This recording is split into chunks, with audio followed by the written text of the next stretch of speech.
Hello, everybody. Hello. Live quite a bit earlier than normal. Well, I mean, not if you count the before work streams, but for like an afternoon stream, I'm live quite a bit earlier than normal. It's not even afternoon. Oh my god. I sleeped like a little baby last night. So I started at 3, got off a little bit early as a result. We're gonna start off the stream taking a look at the Dragon Age. What's it called? Dragon Age: The Veil Guard reveal trailer. People were people were not happy about this game, man. I was really happy that Josh joined me for the Microsoft. He was there for I think all of the trailer reactions. I was happy that he was because he's a big Dragon Age fan. To the point where I'm pretty sure his freaking stream name is from Dragon Age, like his stream ID. I don't know if it still is, but it used to be something about like Alistair or Alistair or something like that, and pretty sure that's a Dragon Age character. So he's a very, very big fan, obviously. And it was kind of funny hearing his his initial reaction. Because yeah. Yikes. But who knows? I haven't seen any of the gameplay yet, so maybe the gameplay will be good. It was just straight up one of those things where the initial like aesthetic a lot of people bounced off of. Also, for anybody that watches on Twitch or maybe you watch on YouTube and you have Twitch, I have added this some new options for the point redemption. This is something people have asked for a very long time, and I'll be honest, it's a mix of me being lazy, which I am, admittedly, and just not really putting too much effort or knowing really how it works into like Twitch stuff, since YouTube is my primary platform. But I have added now some custom point redemption things. So for 800 points, the thing told me that like an average viewer will get like 220 points per hour. That's kind of what I used for this. So if you watch about 5 hours of the stream, then you'll be able to do a react to this, where you can send in something for me to react to during that stream. All of these are limited for a certain amount, obviously, so I'm not dying. But we have character selecting. So this is obviously for applicable games like Apex or Overwatch or Siege or whatever. Jordan has asked for this before because he wants to troll me and make me play fucking Mirage and shit in Apex. So it's an option. It's going to be there now. This is limited to, I think I set it to like 10 times per stream. So I definitely can still get trolled with this. The react thing, I think this is like 3 or 4 times per stream, but it's 2 times per person, I think, as well. So there's about 5 hours of watch time, and you can request for me to react to something.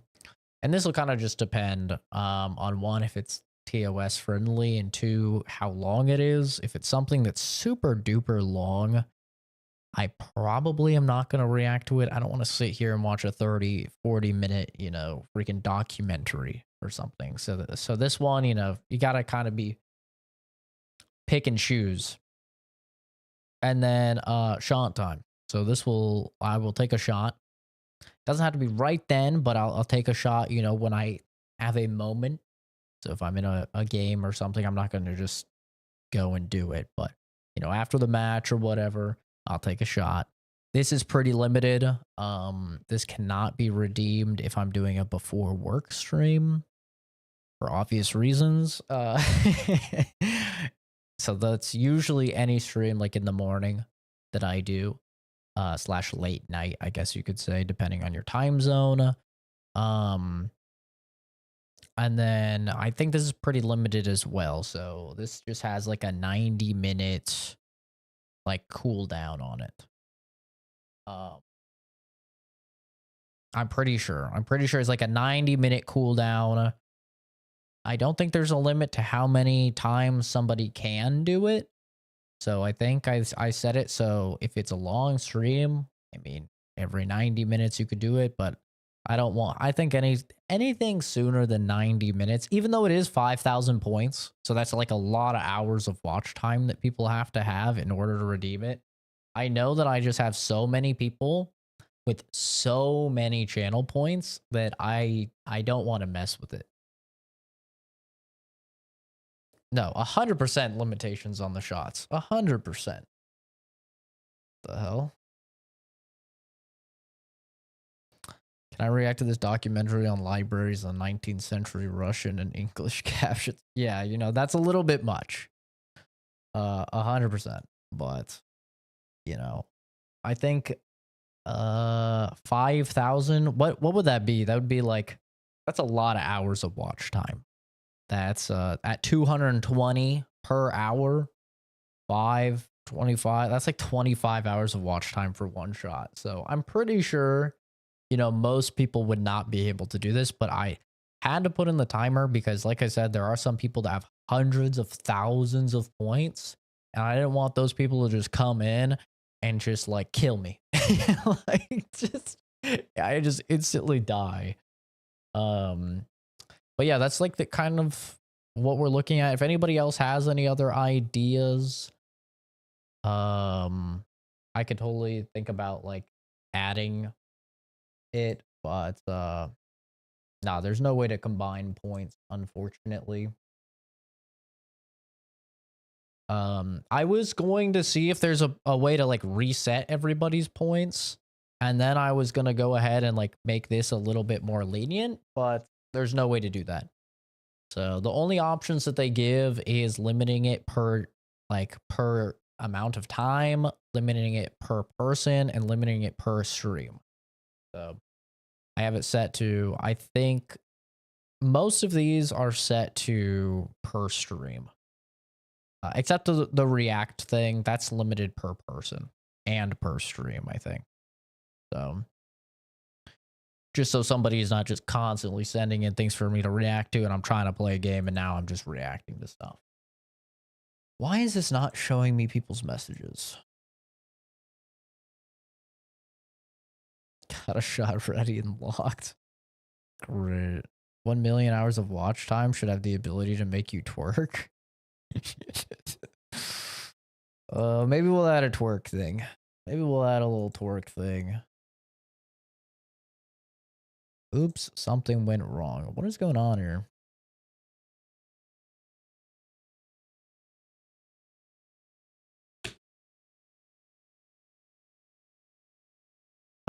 Also, cool, this popped up. I can show it. I've added chat rules, so oh, you guys getting fucking goddamn it. I've added chat rules to the Twitch as well. I figured out how to do it. So, number one, I'm not interested in buying any art from you. Hopefully this will stop all the freaking art scammers. Dear God, I doubt it, but, you know, hopefully it will. Twerking a banana hammock, I'd have to have a banana hammock, though. No, I don't think that's going to happen. But alrighty. Let's go ahead and take a look at what is making a lot of people upset. Dragon Age, a new Dragon Age. I have not seen anything about this. All I know is Josh had said in Discord that they're like trying to make it like God of War or something, or like Uncharted. So let's take a look. I have not played a Dragon Age game. Well, that's not true. I've played Dragon Age Origins, the very first one, but it was too hard. So I ended up quitting. I did not get very far into it. I want to say I put less than 5 hours in. So it was just too hard. The combat style that they have is very weird. It's like a stop time tactical game, which I was not a really big fan of personally. But obviously I love Mass Effect, which is also BioWare. So yeah, let's take a look. I have to kind of like look this way because I have everything set up for console streaming since we're going to play Bloodborne. Obviously this is on PC, so sorry the camera angle's not ideal.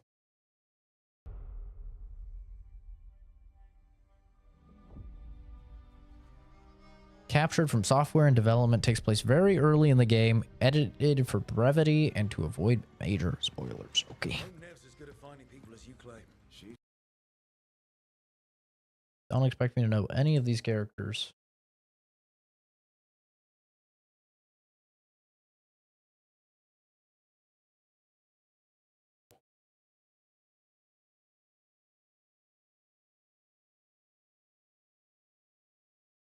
Oh my god, Sherry, what is wrong with you? What is wrong with you? She's the best damn detective I've ever met. God. If she says she's got a lead on Solus, I believe her.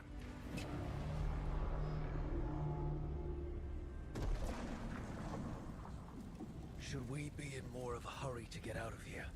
We don't want to look conspicuous. Just get out of here nice and casual. Find Nev Gallus and stop Solus.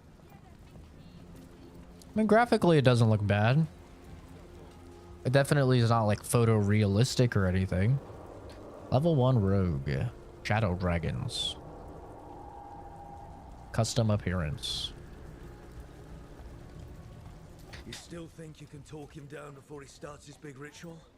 That ritual is going to tear down the veil. The only thing separating us from the Fade and an endless number of demons. I have to talk him down.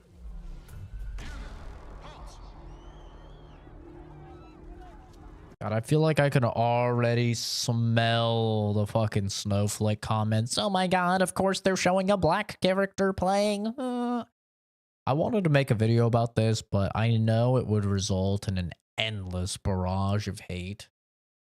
So instead, I'll just rant real quick on stream where I don't have to worry about that. But, man, I am just so sick and tired of like these fucking people that are just, I mean, I'm just gonna say, bro, they're just racist and homophobic and sexist kind of. Like every single time I'm seeing a game and it has a black character or a gay character or a woman that isn't like super sexualized, like I know for sure when I go into the comments or look in the comments, people are going to be like, oh my God, this is so politically correct and woke and SJWs. It's like, bro, shut up. Or like the newest thing is SBI, Sweet Baby Incorporated. I guess they're like a consulting team and they you know, help for game devs to have like more inclusive characters and stuff like that. People are like, oh my god, terrible game. Sweet Baby Incorporated detected. Oh my god, it's gonna be terrible. It's so annoying, man. Like the game that I'm excited for, you know, Flintlock coming out, I think in a couple weeks here. It's like a Dark Souls like. It does some cool stuff. I'm interested in playing it, but oh, lo and behold, it's a black woman as the main character. Just all of the comments, even though the game like looks really good, there's no comments about the gameplay. It's all just, oh my god, black woman, black woman. And it's like the most ironic thing ever because these are the same people, like usually conservative, right? Usually on the right side of politics. They're the same people that are like, oh yeah, they am libtards. They're such snowflakes. They're so sensitive. And then the moment that they see a fucking black person or a woman or God forbid a gay, they're just, oh my god, this is the end of gaming. This is terrible. This is the worst thing ever. It's like, dude, you're a snowflake yourself. Just about different shit. It's absurd, man. And I hate it because like it's giving gaming such a bad name now. Like Like now people are really starting to think that gamers are like actually racist, actually sexist, actually homophobic. And it's just so frustrating, man, because like I feel like for well over a decade, gaming has like collectively became more accepted, right? Like even a decade ago, gaming was seen as like, oh, only turbo dweebs do it, massive mega virgins and that live in their mom's basement type of thing are gaming. And now we've like slowly crawled our way into normalcy. And of course, now we have like just all of these people that are just freaking out, giving us all a bad name. It's just so cringe, man. I'd love to do a video on it and talking about it, but I just know for sure it would get such a huge barrage of hate. It would get so many people so mad. People would be calling me a libtard, even though go back a couple months and I was calling IGN retarded because they said that Resident Evil 5 was racist, right? So like very clearly I am not into like, oh yeah, all gamers are racist or this game is racist and I'm also not like, oh, we can't have any black people in games. I just hate it, man. And it really sucks because anytime now I see a game like this, like Dragon Age Veilguard, is why I'm bringing this up, and there's a black character, like you're playing as a black character, instantly I'm just like, oh great, people are gonna get pissed off because you didn't have, like, the only acceptable thing is to have a white dude or a really fucking hot chick.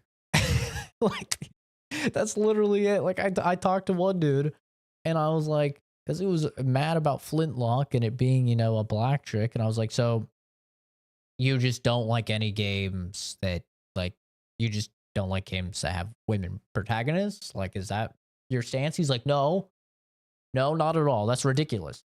I bought Stellar Blade. I'm like, oh, so you bought the game with an over sexualized, really hot chick, no black people in it, I'm like, okay, you're not doing a great job like defending yourself here, man. And the real weird thing to me is like these people, they only want to play hot chicks. Like it can, if it's a chick in a game, she has to be fucking super hot, right? Ideally, like they want her to be super sexualized as well. But then they're totally fine playing as any, like, as just as a dude. And it's kind of weird because it's like, okay, well, if you only want to play as a chick that you're attracted to, right? Like that's your thing. You don't want to play as someone you're not attracted to. You don't want to play as an ugly chick. Then why are you okay with playing with dudes? Like presumably the majority of these people are straight, right? Because they also complain about any gay people being in anything. So it's like these people are very, very straight. They seem to just not want any gay stuff, any women at all in their games, and unless they're hypersexualized. But then they're fine playing as dudes who they're not attracted to. So it's like you're clearly capable of playing a video game as somebody you don't find attractive, since you're totally fine playing as a dude. I just don't really understand it, man. It sucks that it's like such this big, it's like a counterculture type of thing, because I just feel like as there was this movement of like woke or whatever being pushed, then it started to become like all these people are just so anti-woke that you can't have like any minorities in anything, any gay people in anything, any women unless they're super hot. It's just absurd, dude. I hate it. Anyway, rant over. We'll watch the game now. Wait! But I didn't do anything! Get down. Are they after us? Is it because of the bar? Word travels fast in Minrathous.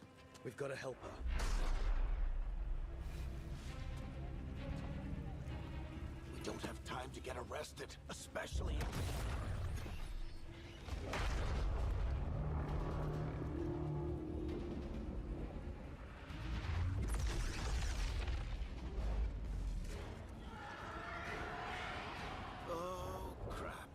too late. The ritual started. But if we hurry, we can still stop Solus before it finishes. Let's go. Harding's this way. She'll get us to Dumont Plaza. Watch out!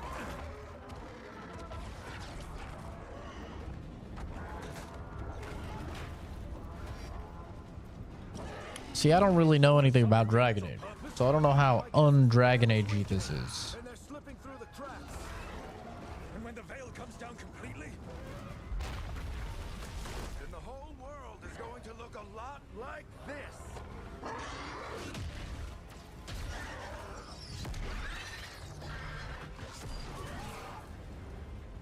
Come on, this way. It should get us to Harding.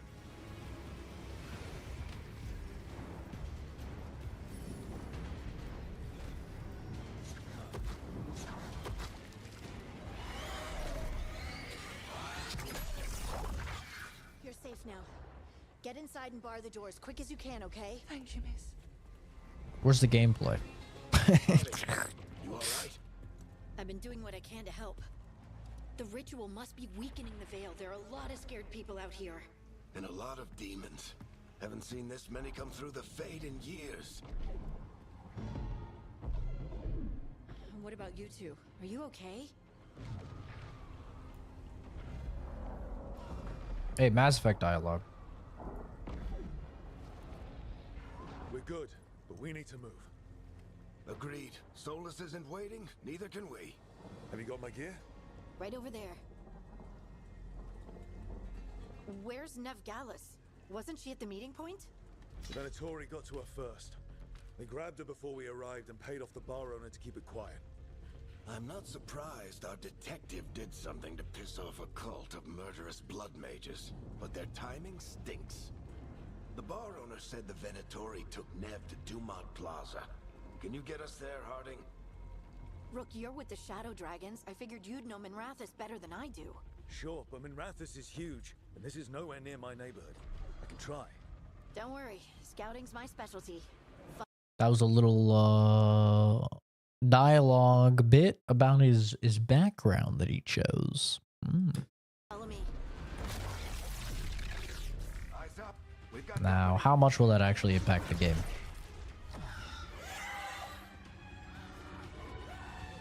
All right, let's see this combat. Demons, here they come.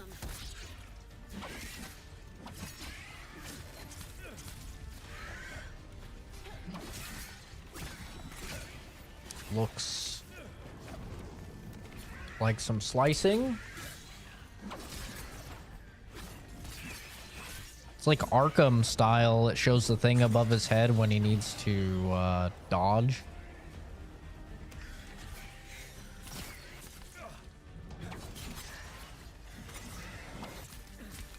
Yeah, it has a little thing above his head, Arkham style, when he needs to dodge. I think that's the last of them. Good. Let's get to Dumont Plaza and find Nev. Patch yourselves up if you need it.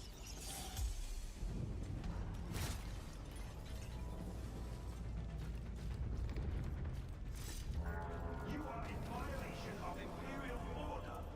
I don't get it. If Solus tears down the veil, doesn't that destroy everything? Solus always talked about how beautiful the ancient world was. That world existed before the Veil, and he wants to bring it back.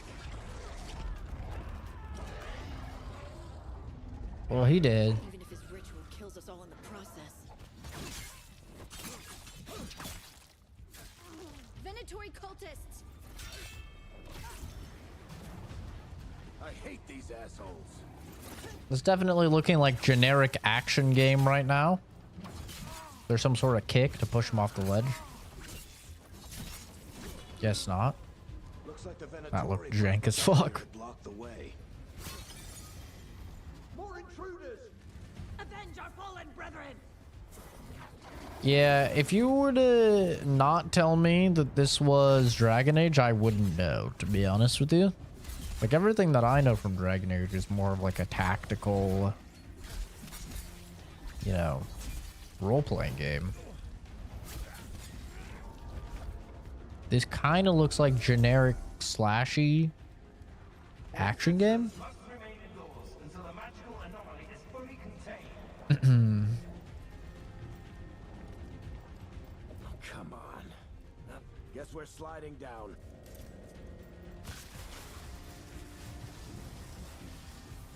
They're allies of Nev Gallus! Kill them all! Oh, there we go.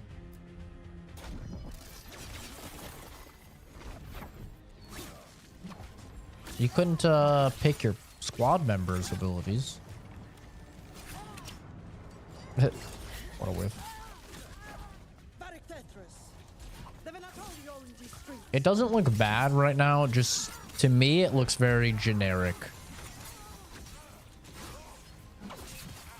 Like, that's what I would say. Like, not bad, just kind of generic. I'm also not a fan of how it's like, it's not really bloody. Like, there's like a little bit of blood that comes out when you hit them. But I always like it when these games are more bloody. You know, because I just think about using like a big sword, for example. Chopping dudes up. I want people to be, you know, getting chopped in half and stuff.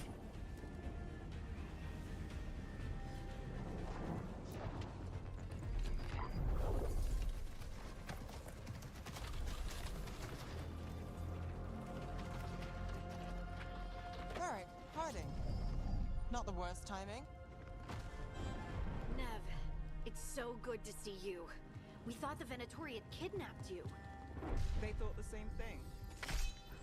A lot of Venatori in the city have reason to hate me. Figured I'd play along. Find out who wanted to settle the score this time. What are those Then the skies shoes? start raining demons. So I'm back on the job. Appreciate it. Rook, this is Nev Gallus, our local expert. She's gonna help us find Solus. Nev, meet Rook. Both of you have done some work for the Shadow Dragons. Isn't that a coincidence? Some old friend said if I was working More stuff with about your Javinta, the background you Shadow chose? Dragons are worth trusting.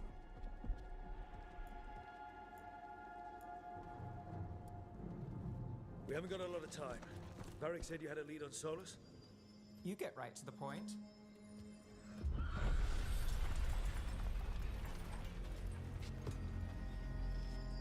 I haven't seen Solus in person, but I did find hints of old magic, similar to what you get in elven ruins. I traced it to a building beneath Our Lady of Victory. That's where your man is hiding. Then let's go. Before this ritual he's doing gets any worse. Worse, this ritual's already drawing more power than I'd expect from a dozen mages. You told me he was working alone. I also told you he was an ancient elven god. An elven god. Well, whatever he is, he's causing trouble in my city. Let's go. All citizens in the canal district must remain in their homes. The team discovers Solus' hideout on the Luvian Gate. The portal is used to escape the city of Marabadaba. They step through the gate.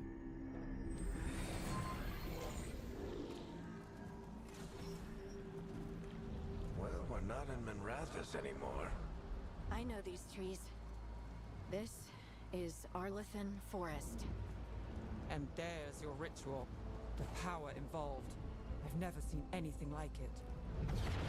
Is it normal in Dragon Age to only have like one ability? That seems like so low. Even at a level 1. Tremors are getting worse.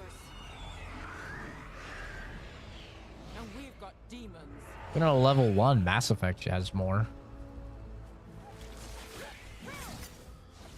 Yeah, he literally has one ability.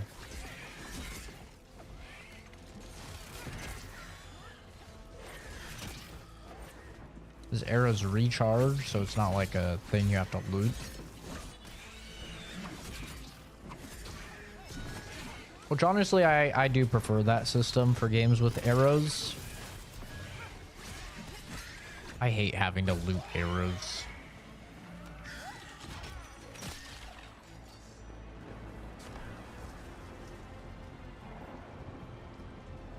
I thought the demons were bad back in Minrathous. The Fade's a mess this close to the ritual. No telling what could come through. Does it feel like those tremors are getting worse?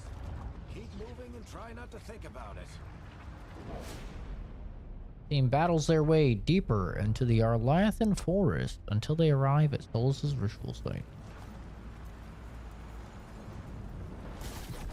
I mean, graphically, it doesn't look bad. It just doesn't look good. It looks like We have to stop this demon quickly. like a 7 out of 10. Maybe a 6 or 6.5. Probably like a 6, actually. It's like a bit above average looking. Watch the lightning.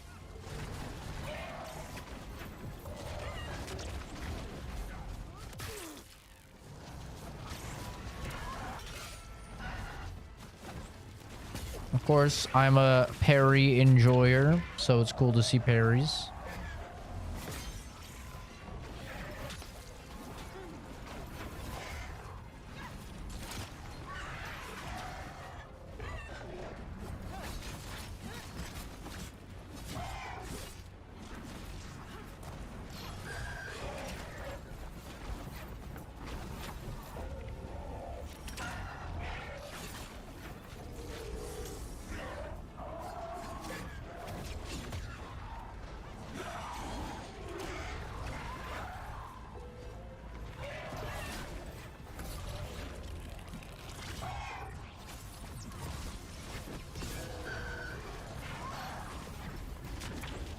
How did demon this large get through the veil? It's a pride demon. Damn thing probably sensed Solus's ego.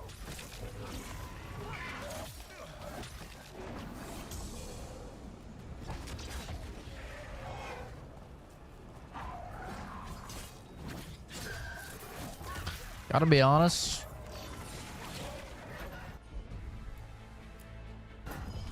This is looking quite mediocre. It's my take. Everyone all right? Good enough. Let's get to Solus.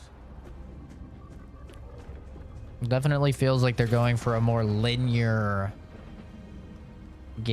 action adventure game than an actual in-depth RPG.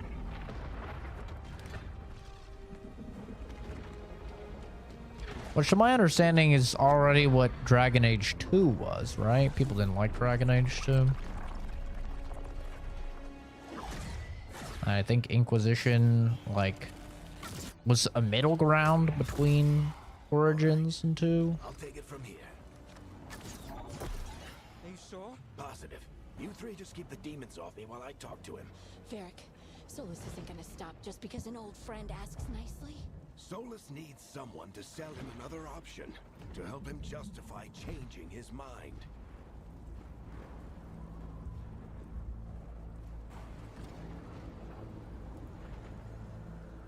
Come on, Varric.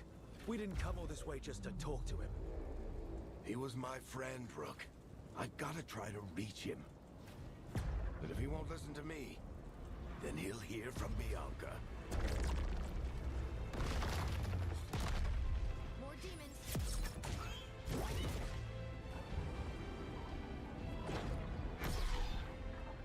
Rook, take care of the team for me.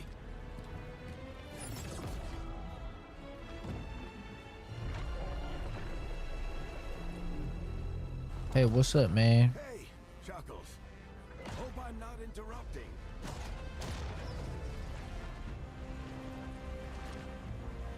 Bald. Bald bad.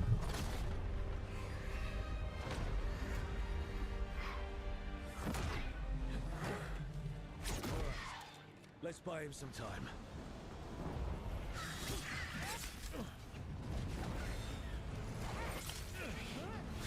I hope Varric is getting through to Solus. We better talk fast. We can't hold these demons off forever.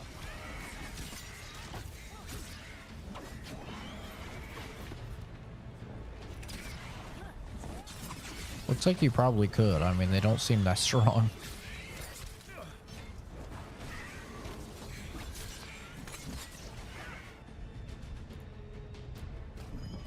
Seems like a waste. Bro has 1 HP.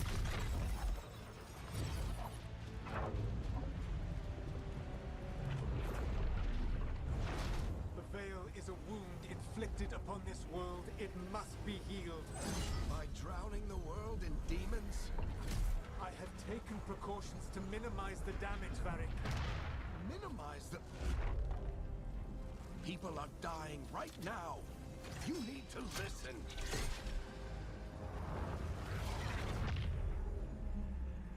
Please. You're pranked. People are always dying. It is what they do.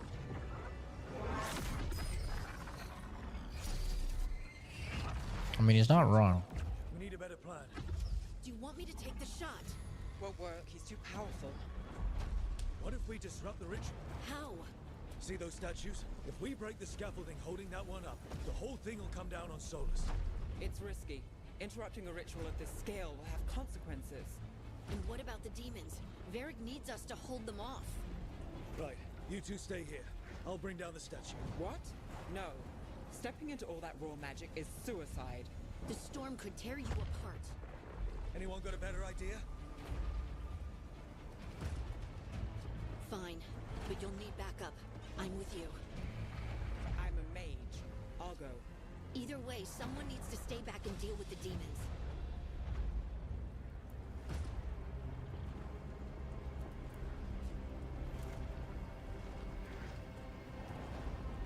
Let's go, Hardy. Nev, keep the demons off us. You got it. I'd pick her too. She's kind of a baddie. I mean, she's small. She's a baby baddie.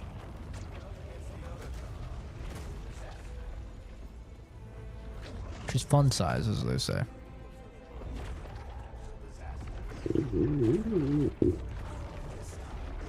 Sorry, I did not think that would be so loud moving the mic.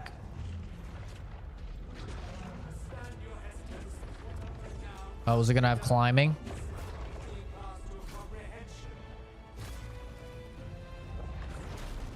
I was gonna say, this is... You can't have an action-adventure game these days without climbing. Why tear down the veil, knowing all the lives it'll cost? We shared a journey years ago. Do you believe that I would do this if there was some other better option? The pillar's weak, but It isn't falling. We need to push it. I'm with you. Together, now! You came a long way and made a valiant effort, Varric, but this story does not end with my downfall. Are you sure about that? Why does it make me a pervert to be attracted to someone, though?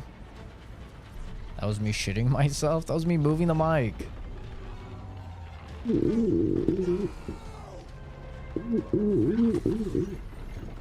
See?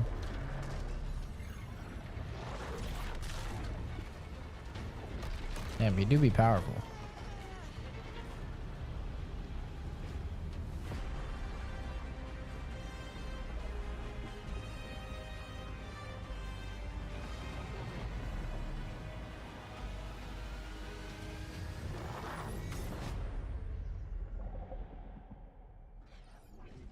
The fact it's coming out this year is kind of crazy.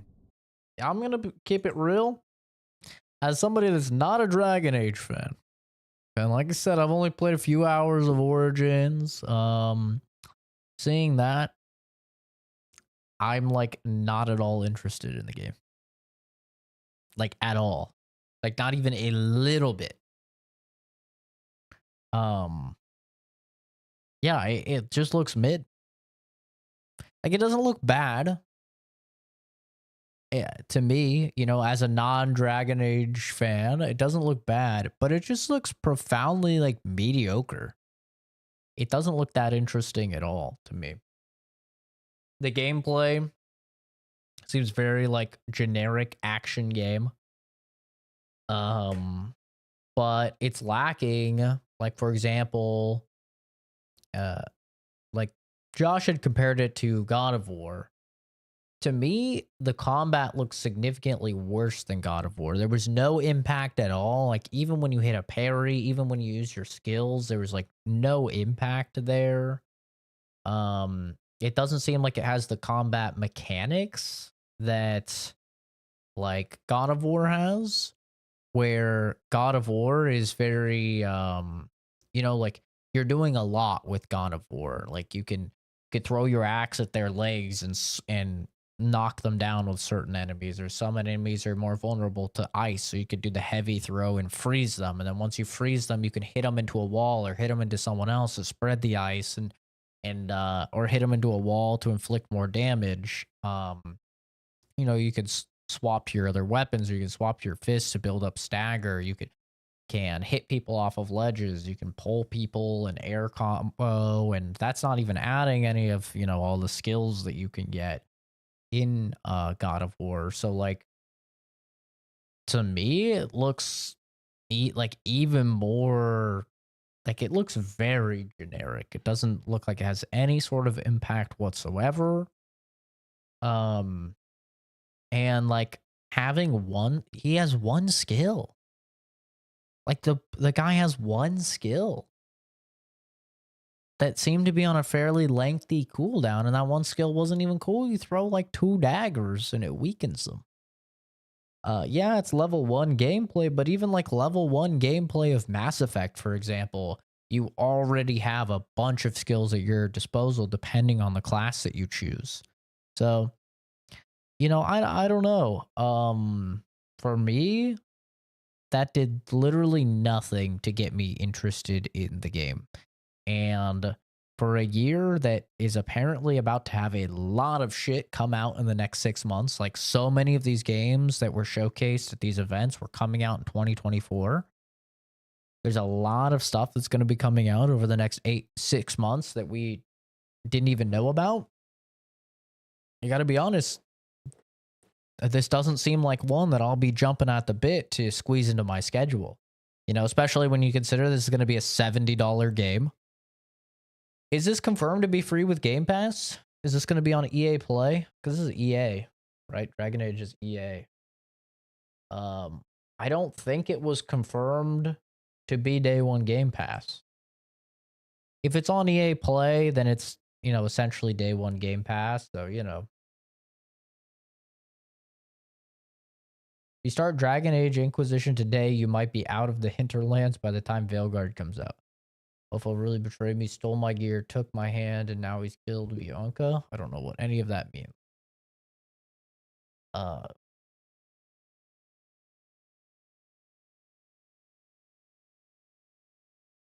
Like watching a rich stranger wear the skin of someone you loved who's dead.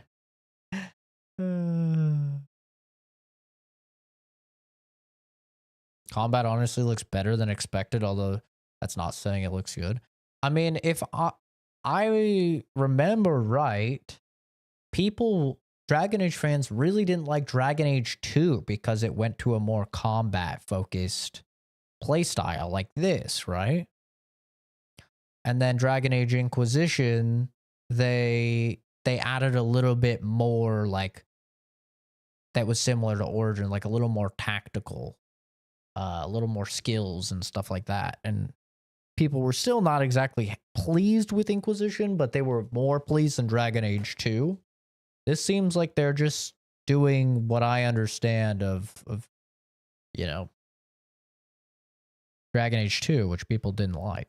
So, I mean, honestly, like I said, I'm not really interested. I'm more this is fucked up, but I'm more interested in playing through like Inquisition to get ready for this game.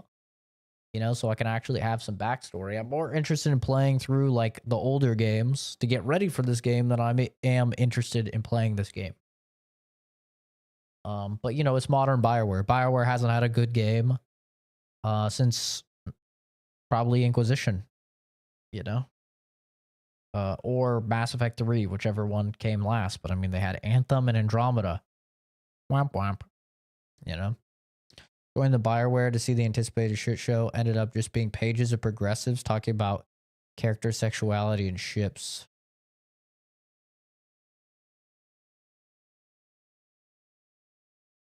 Okay. One thing I also did want to look at is apparently Wukong showed the system spec on system requirements. I wanted to take a look at these, see what these are. Because I saw that they just released these. And they... Was it on Twitter?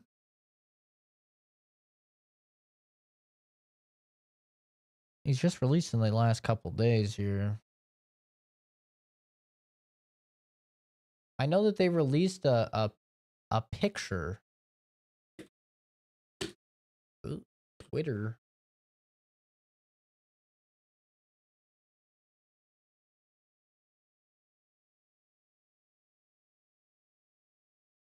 Oh, I can't fucking read anything because I'm not logged in. I saw Cult of Mush did a video about it. Let's just open his video.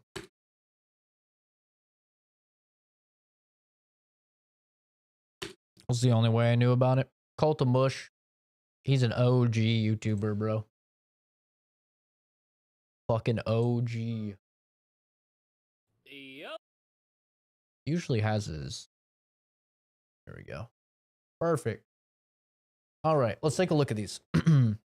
So for minimum, we have medium graphics at 1080p. Game's gonna be 130 gig. Damn. Okay. Games be getting big, man. Ryzen 5 1600, a 1060, 6 gigs of VRAM, 16 gigabytes of RAM. Okay. Nothing crazy there. High at 1080. Ryzen 5 5500, Core i7 9700. Okay, pretty old. 2060. All right, pretty old. We have Ultra, which is very high at 4K. I hate this. Where's 1440p? You know, most people are 1080 and 1440p. i7 9700, Ryzen 5 5500. A 4070. Damn, dude. That's not that bad, actually. A 4070 is not that bad for very high graphics at 4K. 12 gigs of VRAM. It's not bad at all. 300 gigabytes for Black Ops 6 got debunked. As 300 gigabytes was MW2 plus MW3 plus Warzone plus Black Ops 6. Who debunked that? I'd love to take a look at that. Because I've just seen people running with the 300. I'd love to take a look at that. And then we have full ray tracing requirements. So I usually don't fuck with frame rate or ray tracing, to be honest. Especially in a game like this where FPS is going to matter because it's, you know, very like dodge heavy, parry heavy, timing sensitive. But let's take a look. Nobody playing it ray tracing is going to be playing, you know, at these shitty settings. So for 4K ray tracing, once again, looking at a Core i7 9700, Ryzen 5 5500. So that tells me this game is not very CPU intensive. It's a very GPU intensive game. Pretty low requirements in terms of the CPU. COD themselves on Twitter. Oh, okay. I'll have to take a look. 4080 Super. This is what people were freaking out about. The 4080 Super. To be honest, that's kind of to be expected, right? This is kind of to be expected. 4K ray tracing, maxed out, a 4080 Super. That doesn't seem that crazy to me. Still only are up to 16 gigs for VRAM, 32 gigs for system storage, and 130 gig SSD. Does this game have DLSS 3? Is that frame generation? Will Black Myth Wukong?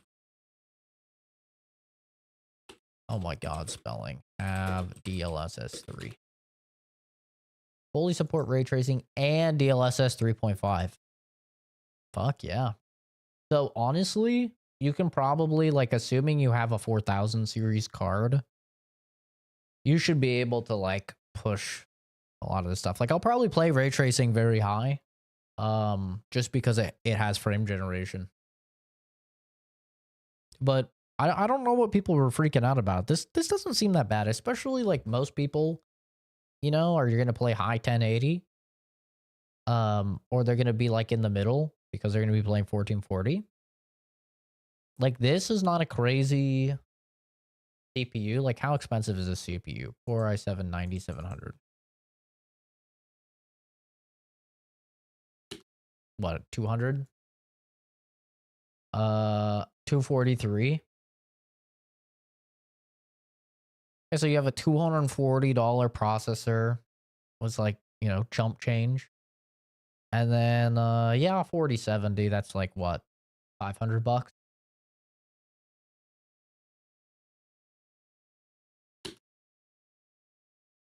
I think it's 500. 550.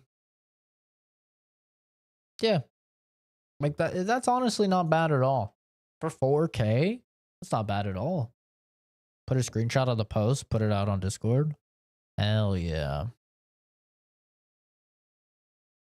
Thank you.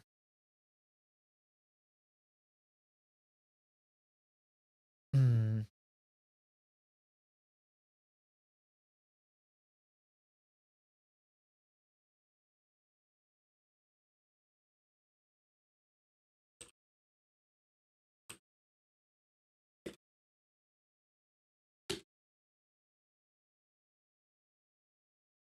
Yeah, because I don't know my Twitter login. I do not have Twitter. Yeah, do you have to have them downloaded? I don't think you do.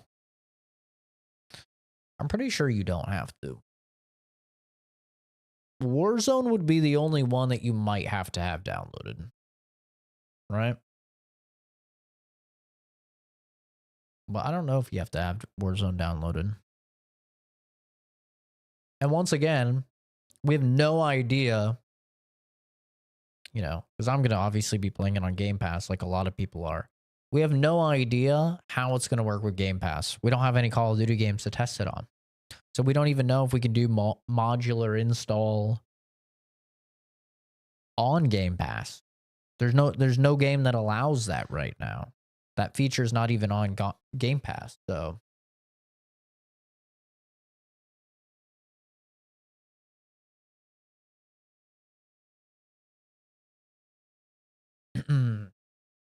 correction. The estimated file size displayed on Black Ops 6 pre-order pages does not represent the download size or disk footprint for Black Ops 6.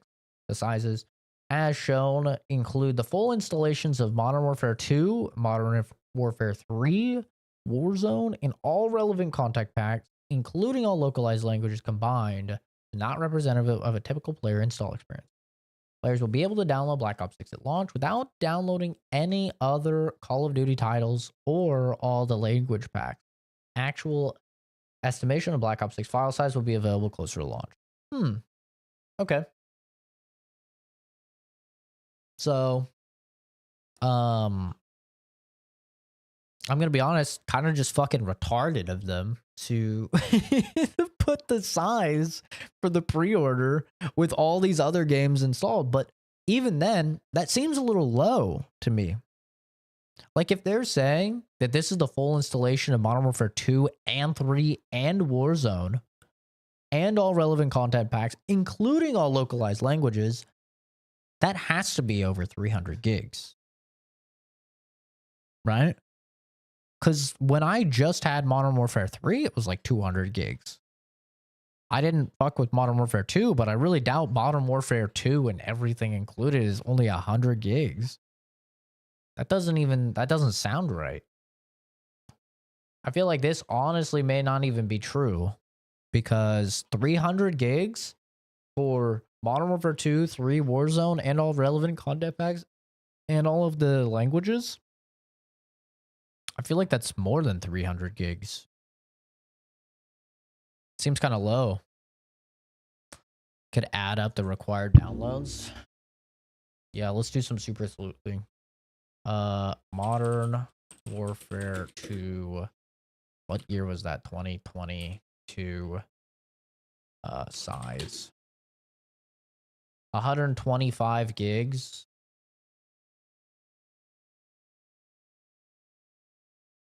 And then what was this? 2023? 150 gigs. So you're already approaching 300. And then And then Warzone, which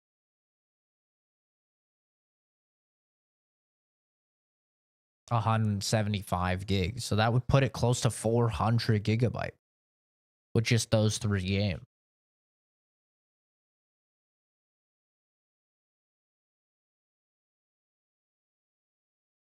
I don't know. It seems kind of low, doesn't it?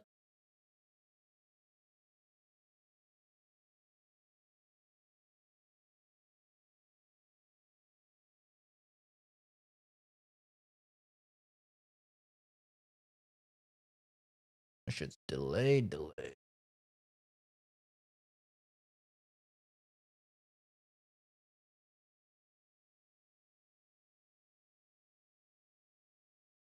I don't see anything about it on their normal.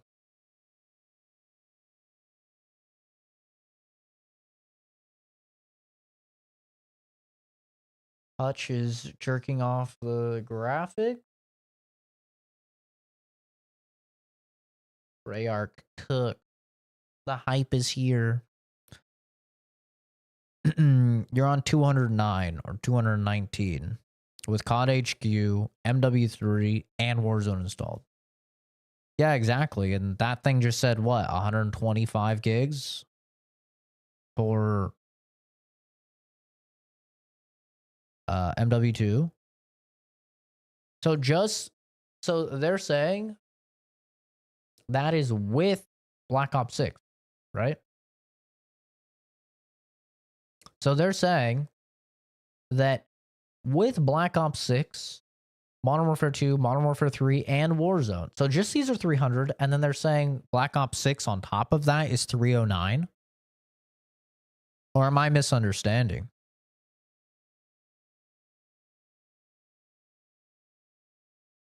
Because how I'm reading this is that all of this together is 309 gigabytes.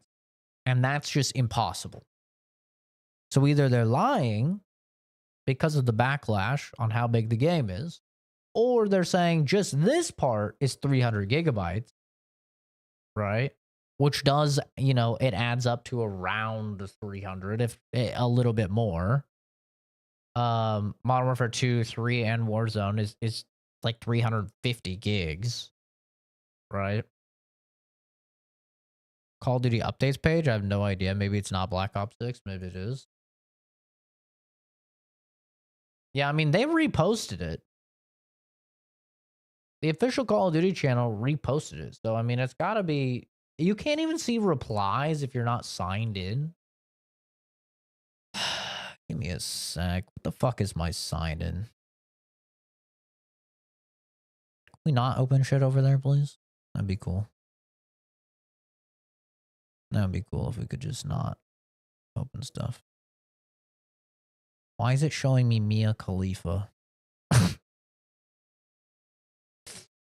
What are we doing here? Call of Duty.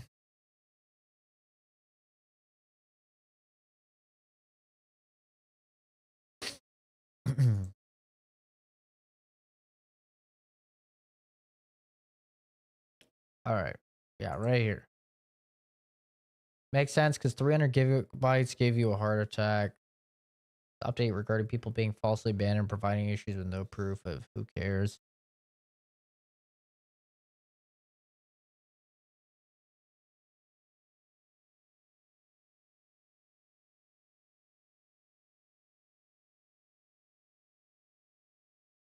Guys aren't worth signing in, just a bunch of bot shit.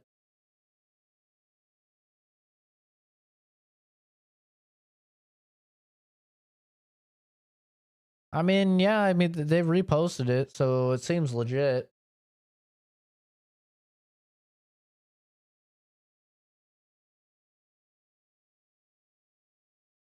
Oh, God, what do they have?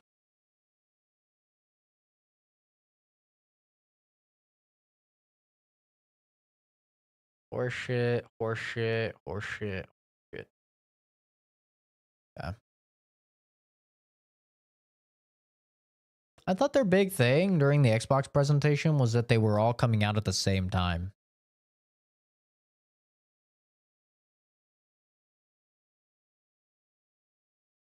but I guess they just meant if you, it's all coming out at the same time in terms of platforms if you pre-order, I guess is what they meant.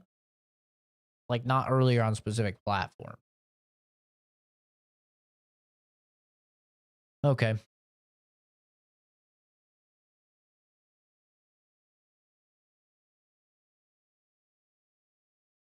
said banned accounts can buy it. It won't work. Really? Jesus. That sounds like them. Yeah, you know, I don't know. I'm not that excited personally. But I think it's just a wait and see.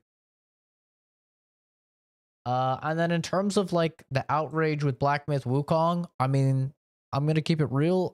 I know I have like a top 1% PC, so it's like, oh, you know, super PC guy says it isn't that bad, but like, it's honestly not that bad.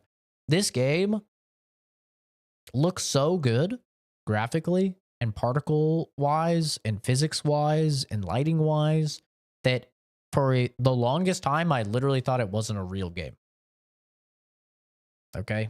Like I've been on record on the channel for years now saying it wasn't a real game because it looked so good, both graphically and with the gameplay.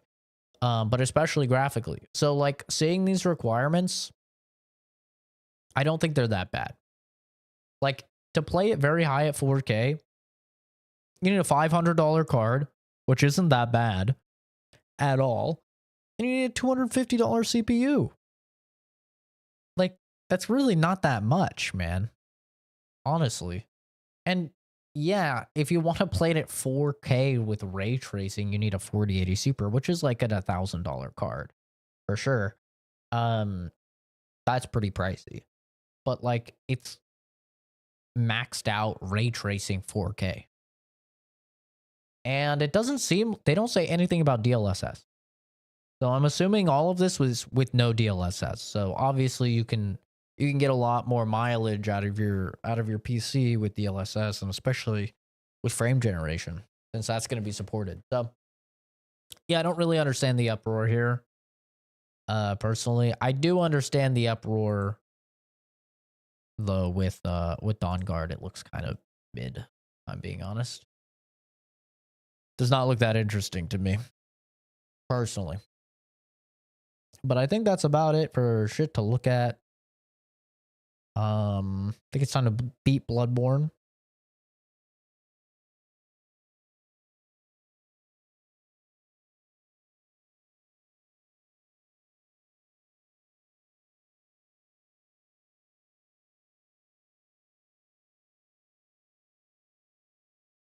It's time to beat some Bloodborne. I think you guys can hear it.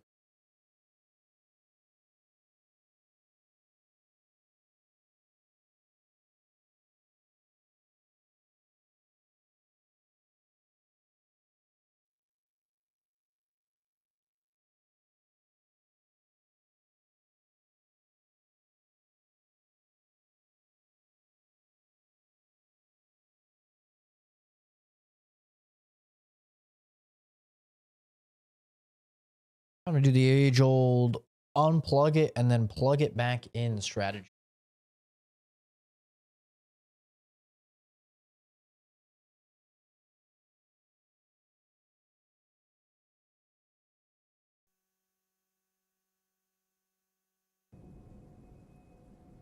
Yep, works like a charm.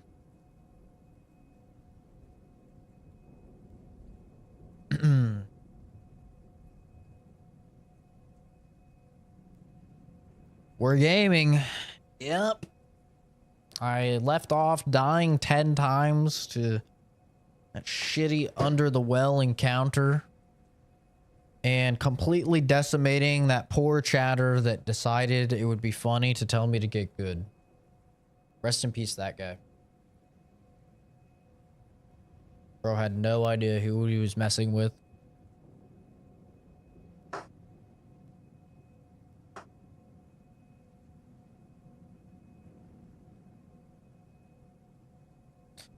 And it'll work. Might be back a couple hours if I'm still streaming.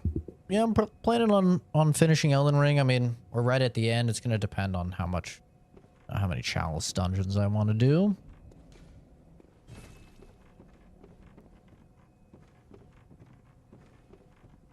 Troglodyte. Yeah, he got the whole, he got it all, man. And let's all be real, he deserved it. Okay, I don't feel bad. I don't feel bad at all. He deserved it. I want to see if you can parry these guys. I don't think you can, but if you can parry them, maybe this won't be as AIDS.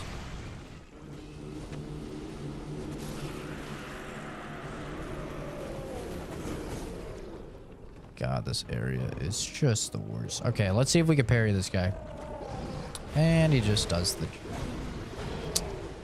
Almost dead instantly. Oh.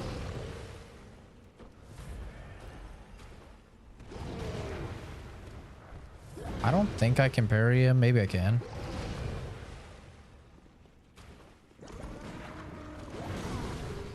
Nah, you can't parry this guy. Can I stun him with the, Dude, what is the camera doing? This is easily the hardest enemy in the entire game. Like, I'm not even trolling.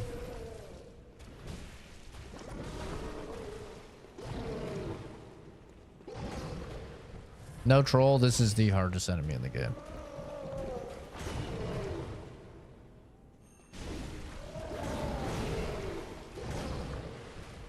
Oh.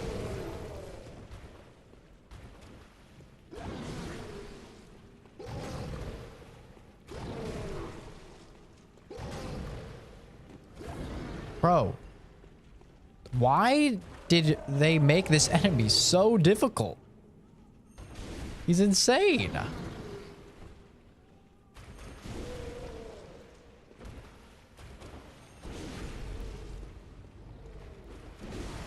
Oh my god, we did it. We actually did it. All we had to do was take a break. We finally did it. Now, as long as I don't die to this guy. Oh, we're so back, baby.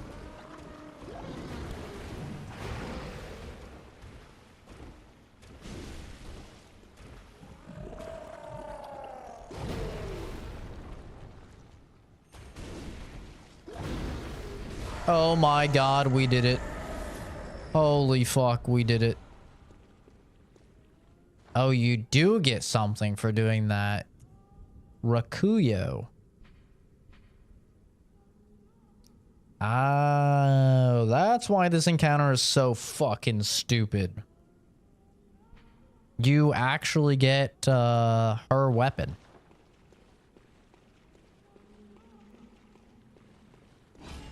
Yeah, no excuse. Still shit. Does the mob respawn or is it a one and done? I don't know. I never managed to kill a single one of them because once you get the first one low, he runs and he respawns the other guy. So I literally never even got to that point. I never got the stun on him.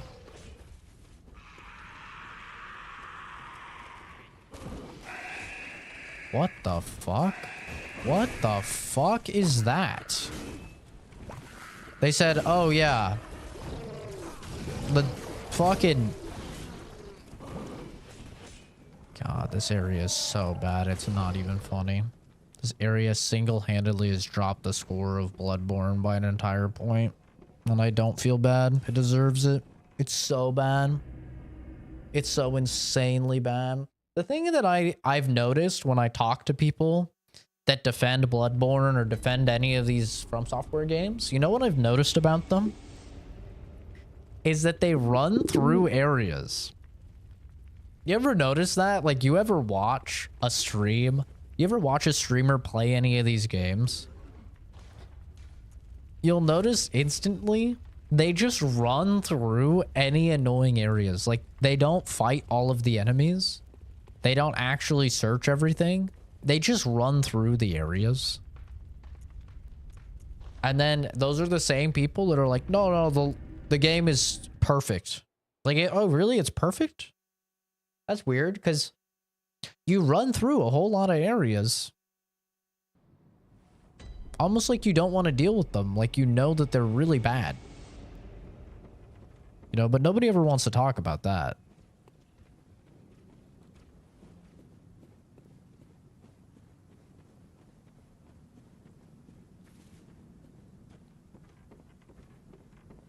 You know what game I never, even with doing like I think I did 4 or 5 playthroughs of, I never ran through? Lies of P. I never once had any sort of inclination to run through an area in Lies of P. None of the areas were bad.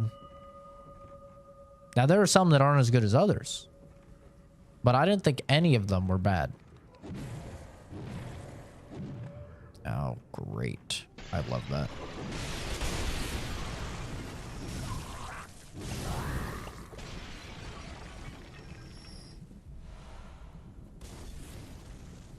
I need to go through that. Only hear good things. It's literally better than Bloodborne.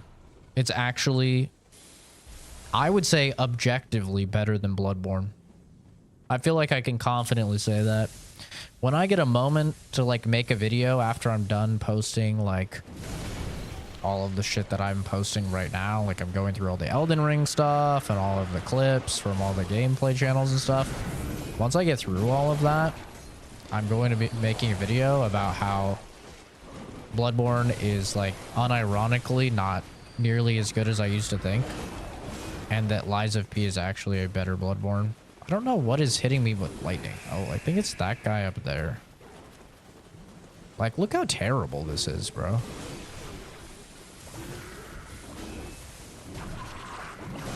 Look how fucking awful this is. That's over half my health just gone.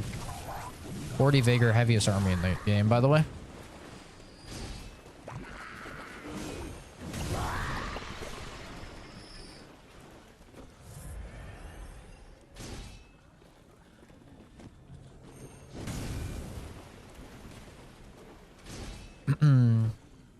Like, I still really like a lot of stuff in Bloodborne. I love the music. I love, like, the lore. But as a video game, it is just straight up objectively worse than Lies of P. Lies of P is actually a straight upgrade. And I'm not even just talking like FPS. Like, obviously we all know the FPS is trash. I don't feel like I really have to say anything about that. I think everybody knows that. We all know the graphics are trash. Heard a spoiler for a possible DLC or sequel. What, the Alice in Wonderland?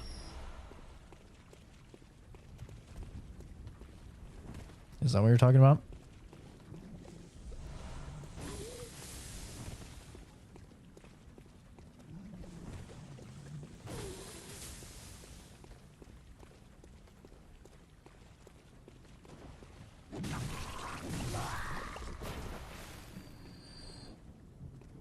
Guessing they'll go into more Fable stuff. Well, yeah, they straight up show that at the end of the game.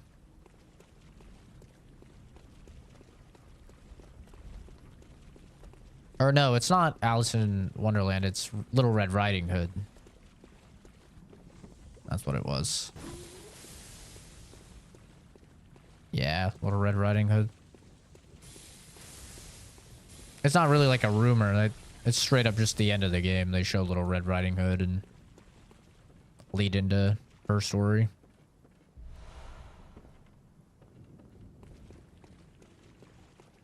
I don't really think it's too much of a spoiler anyway. There is a spoiler associated with it, but I don't really think that part is a spoiler.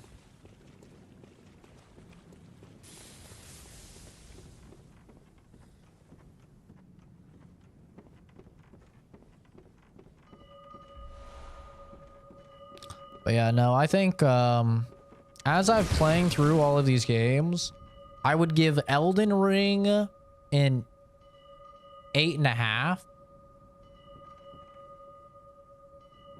Anything is a spoiler to you? I don't know about that. Because it has no bearing on the storyline of the game. So I don't know. I don't think it's a spoiler, really. That's like saying like a trailer for the next game in a series or something is a spoiler. It's like, oh, it's not really a spoiler if it has nothing to do. You know, like if you're watching a Marvel movie and then there's like a trailer for a new superhero that has nothing to do with the Marvel movie you just watched. It's like, it's not really a spoiler. Any content knowledge is spoiler? Really? That's weird.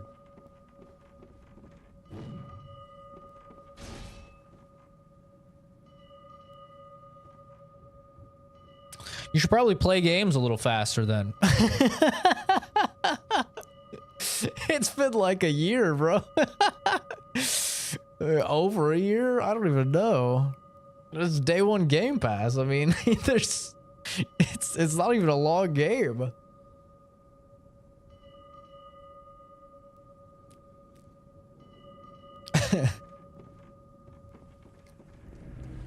The hell is this? The hell is this?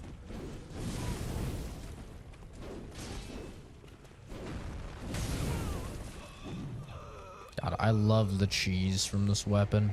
Oh, I love it. Wait, what did I get?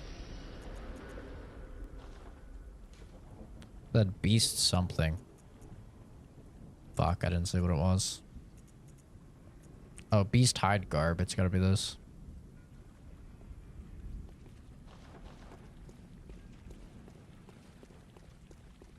I agree. Trailers can spoil stuff for sure. But usually like spoil stuff for the movie or show or game or whatever. How the fuck do I get up here? Oh, I probably have to go up here. Yeah, for me, I believe like there's a limit for spoilers.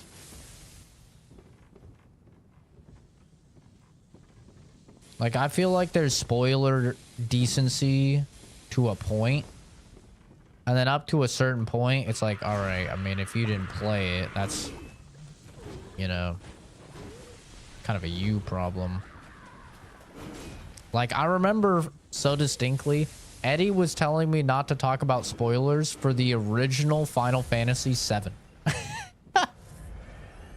I was like, bro, the game is older than me. What do you mean? He's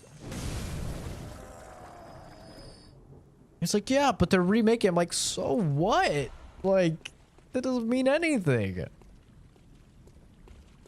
Like, I never even played. I did play the original, but, you know, I barely got out of Midgard. And, like, even I knew that Aerith died. I mean, that's, like, one of the biggest moments in gaming history, you know? I'm not saying peeps can't share it or anything, but any knowledge that isn't entirely fresh is what I deem a spoil. Connotations assigned to spoiler make it sound bad. Yeah, I don't know. For me, spoiler just means something that could, like, I just think it's something that could, like, ruin a game or have a negative impact on somebody's experience of a game if they know that info. Is usually how I see it.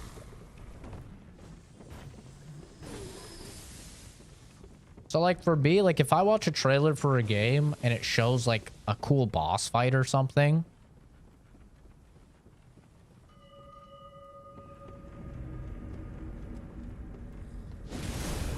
like, I'm not really affected, personally.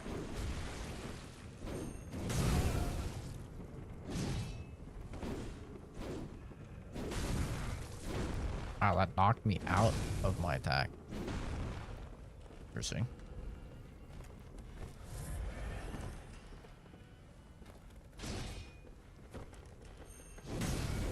Fuck. Oh, I don't have my gun on. Wow, you are... What? What? There we go. Spoiler-free review shows game. Yeah, I mean, honestly. Like, that is a struggle whenever you're doing your review, because it's like, you know, it's like that balance. It's like, do you want to show the very beginning of the game in order to avoid spoilers, but also have probably kind of boring gameplay? Or do you want to show later in the game, have potential spoilers for moves and stuff like that, but be able to showcase more features of the game to really sell the game more? Like, it was a big thing with Stellar Blade for me, because I was like, I want to show some of the really cool shit you can do in Stellar Blade, but also I don't want to, like, spoil these other mechanics for people, you know? And so, unfortunately, I just ended up showing the very beginning of the fucking game, what most people probably already played via the demo, because I wanted to play it safe. But it's like, it's kind of an annoying thing, because I want to make the game look as good as possible. Like, even if I'm doing a negative review for a game, I still think it's important to make the game look as good as possible, unless, like, I'm talking specifically about some sort of negative thing in the game.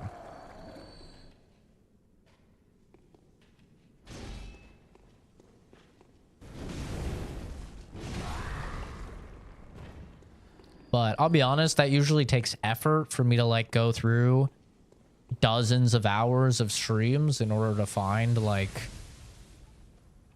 the problems I'm talking about. And I'm pretty fucking lazy, so I don't usually do that. It's like one of the biggest complaints people have had. Not complaints, but, like,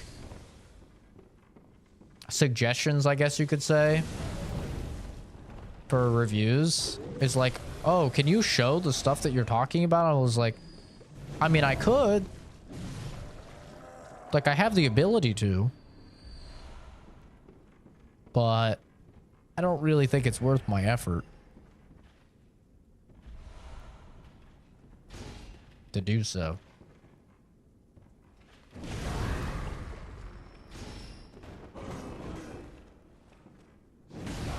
And I just say, thank God for Elden Ring and dedicated jump button.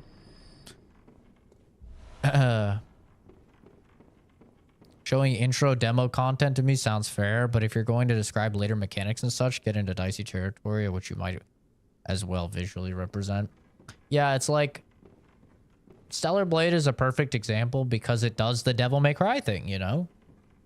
Like, it's an action game. It does the Devil May Cry thing where you start off and you can do some cool shit, and as the game goes on, you get access to cooler and cooler shit, right?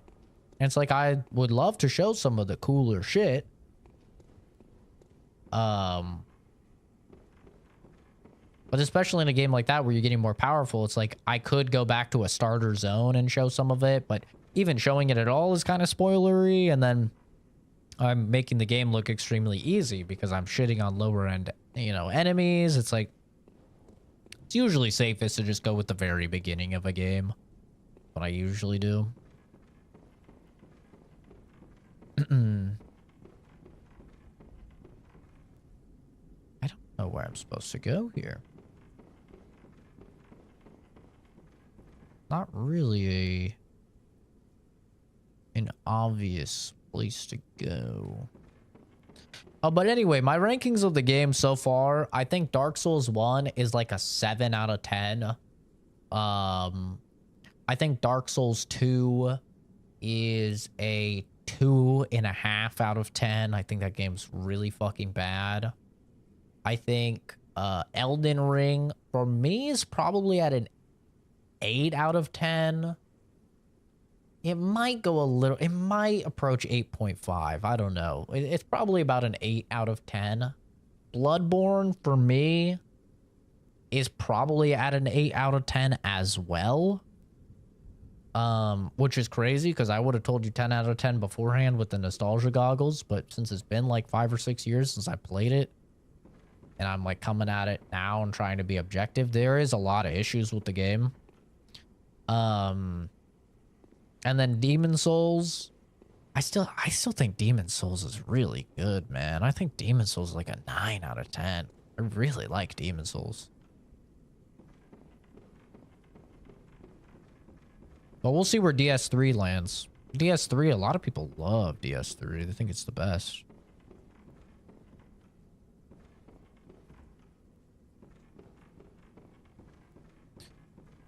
I'm trying to figure out where the fuck to go.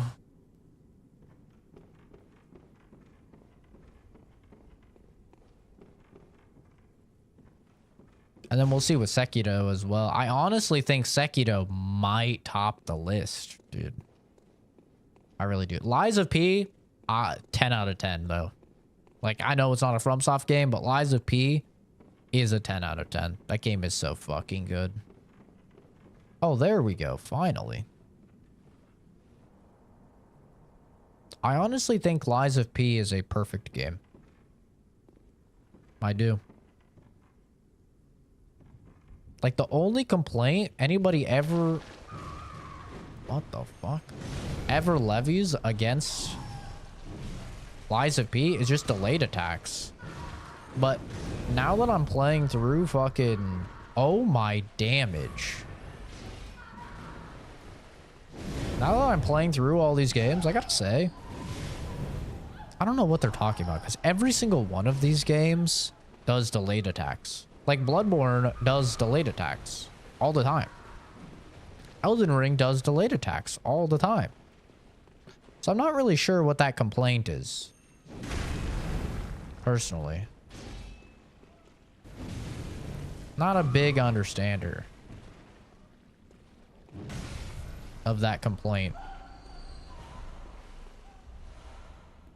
But, you know, I also don't really mind delayed attacks. Like, they're not, like, that big of a deal to me. I don't hate them like a lot of people do.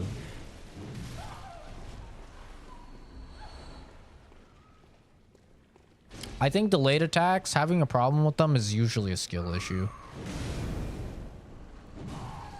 Which is good because that's their design. Their design is to be hard. It's like...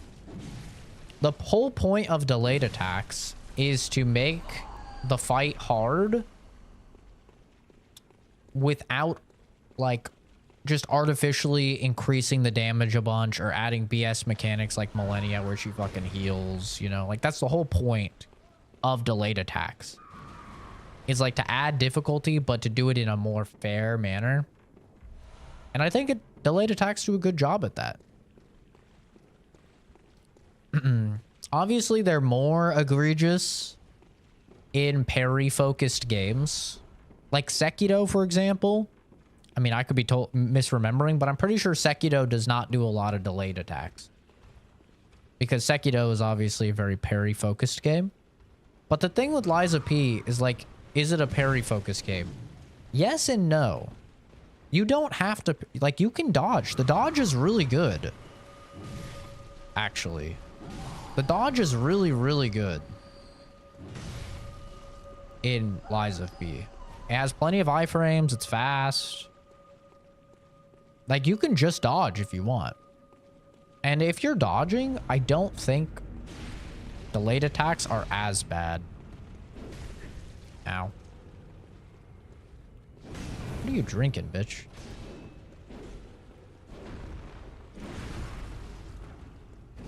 Okay, yeah, no, that's cool. Yeah, no. Like, that right there, that happens so much in this game, it's insane. You know what game that doesn't happen in? You guessed it. Lies of P. Lies of P, enemies actually stay stunned for, like, a decent amount of time. And on top of that, it shows you the exact spot you need to stand in order to do a visceral attack. It's so good.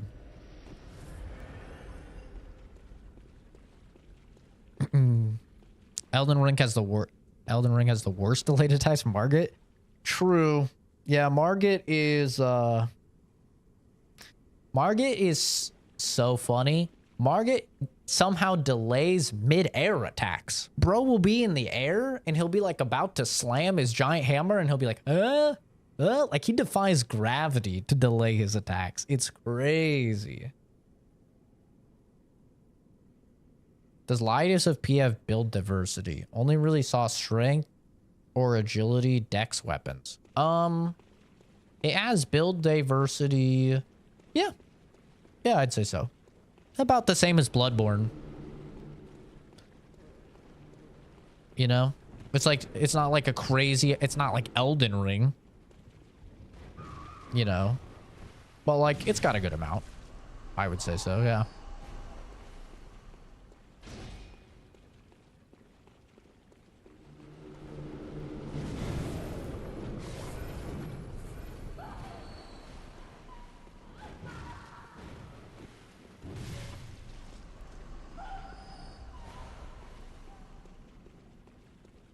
I don't think it has as much as like a Dark Souls game, but it has a good amount.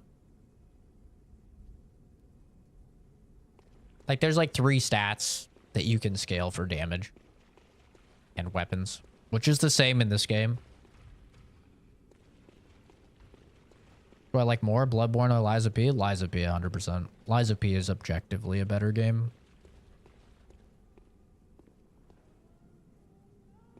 There's a lot of stuff I really like about or love about Bloodborne, but I think objectively the better game is Lies of P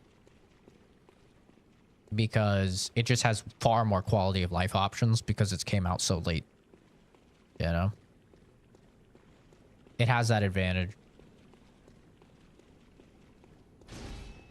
I think it would be pretty hard for somebody to argue for Bloodborne being better.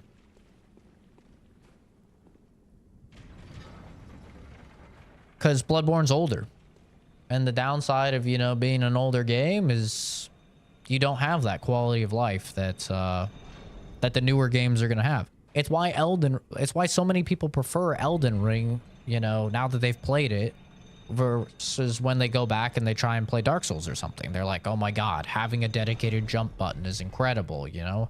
Being able to, having all these Ash of Wars and being able to swap them around is incredible. Like, there's so many things that people really, really like.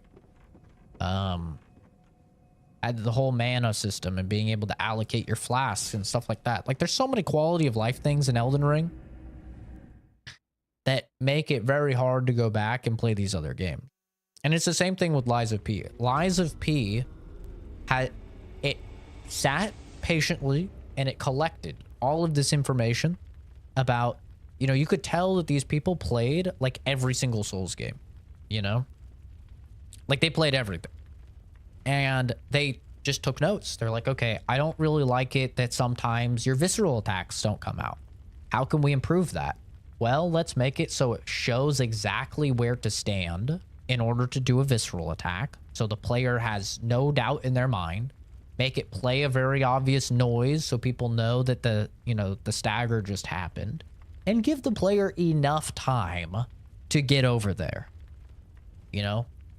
And then, you know, they did that. They said, okay, well, what do these older Souls games do? Well, you can't warp between the bonfires. Okay, well, let's let them warp between the bonfires. What do people not like about Souls games? Oh, they don't like the quests. They don't like how obtuse they are. They don't like how hard it is to do any quests in any of the Souls games without a guide.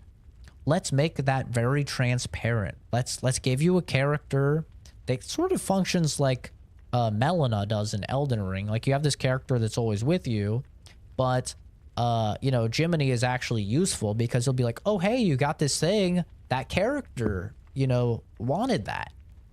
And then it'll even show you when you're looking at where you can transport to all your bonfires. It'll show you a little indicator like, oh, this is the closest bonfire to that person that you now have that thing for.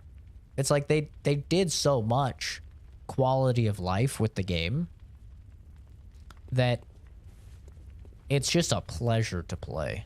Especially if you've played a lot of these games. Because if you've played a lot of these games, you will really appreciate a lot of the stuff that they've done there. I know I do. I really appreciate a lot of that stuff.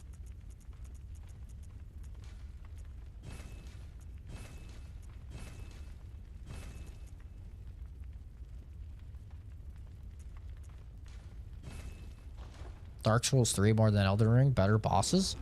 It's been a very long time since I've played Dark Souls 3. I'm going to be playing it after Bloodborne. Well, actually, no. I'm going to be doing another playthrough of Elden Ring where I use some less OP stuff so I can kind of like see the game more. And I also want to use fists because I want to get a character and like kind of get ready for the martial arts weapons for the DLC. So I'm going to play through one more time on Elden Ring, and that'll probably be where the DLC comes out. I'll play through the DLC on both my characters, and then we'll go back and we'll play Dark Souls 3 and then Sekiro. And I think that's it. Like, I think we'll have played everything. Gammon away. Go. Very well. Let me. All right. I think we're basically at the hardest boss in the game. Now, from my memory, I said for a while, I think that the Orphan of Cause is the hardest boss in any of the games. But we'll see if I am remembering right or not. Because I could be wrong.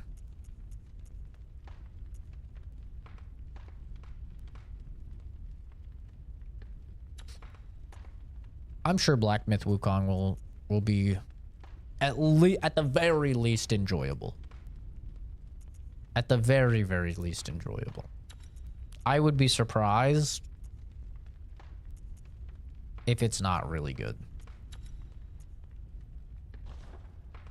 Every sort of preview thing I've seen from people that have gotten to play it ahead of time and stuff, they all say it's like really, really good.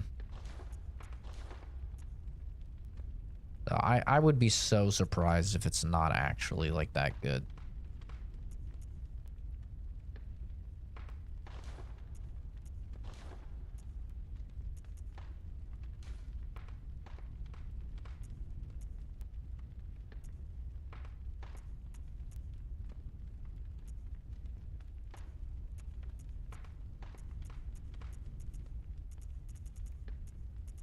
But who knows?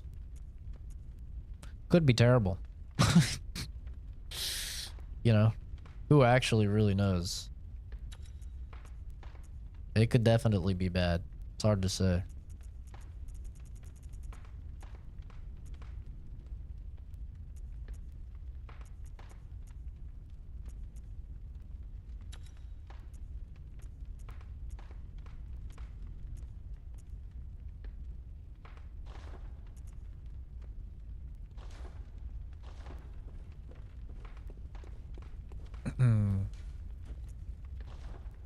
I'm sure it's going to be good, though.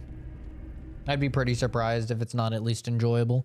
And there was a lot of Souls-like games shown. Like, there was a lot that are apparently coming out this year. Like, Summer Games Fest. No, Sony showed 2, right? Maybe they even showed 3 at their State of Play.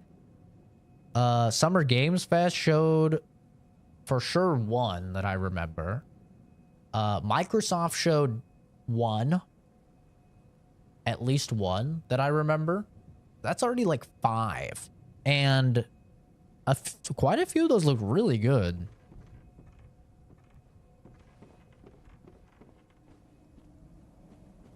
The thing is,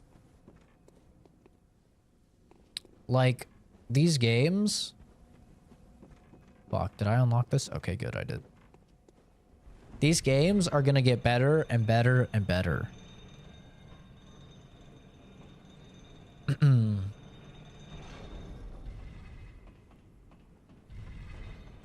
I'm super excited to see, like... Because if Lies of P can come out and it can be better than the majority of From Software games, which, you know, fanboys will hate me, but I said what I said. I don't regret it. Fuck. Mistimed it.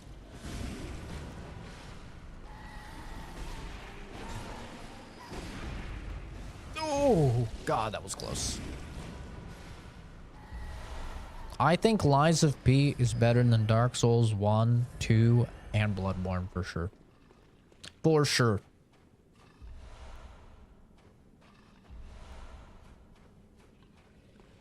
Now, I don't know about 3. I haven't played 3 in a very long time. And I've never played the DLC for 3. So even when I did play through 3, I think I did 2 playthroughs of 3, but I never played the DLC. So it'll be my first time doing any of the DLC, which if it's anything like, you know, any of the other FromSoft fucking DLCs, the hardest horse shit is in the DLC, you know, is usually how they do things. Uh-oh.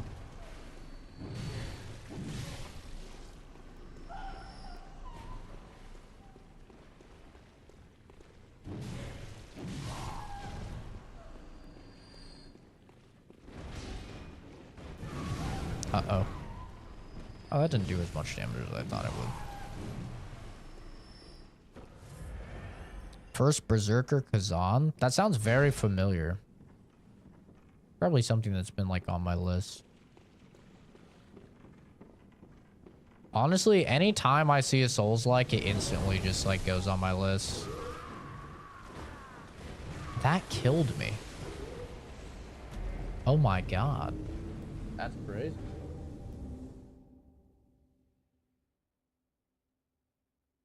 "41 vigor, heaviest armor in the game," by the way.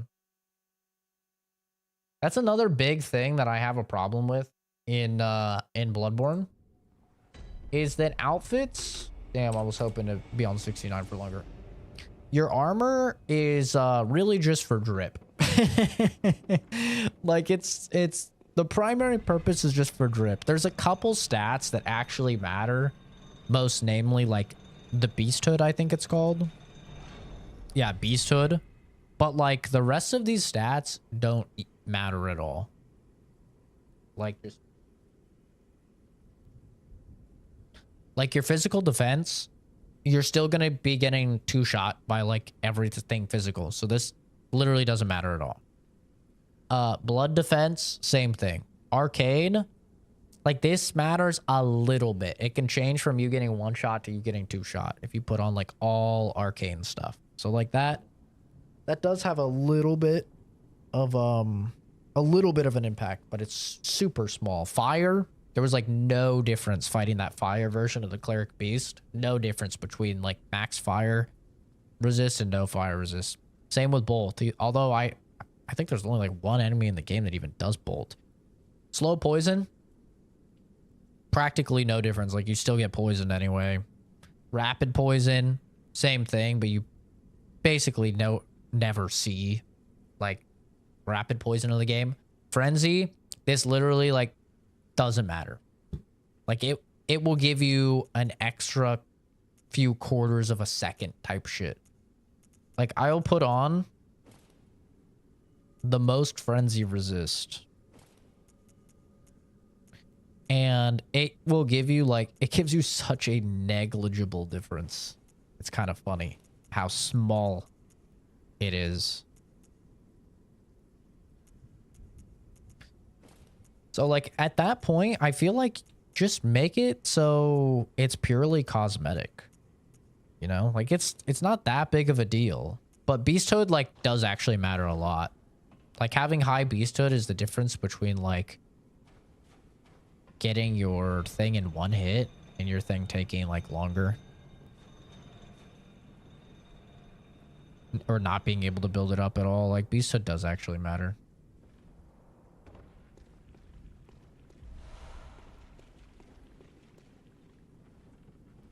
Ugliest outfits have the best stats. I don't even think that's the problem. I just think, like, the hunter armor, like, the first armor you get is, like, really, really good. And I think it looks pretty all right. But yeah, I think the much bigger issue is just doesn't do shit.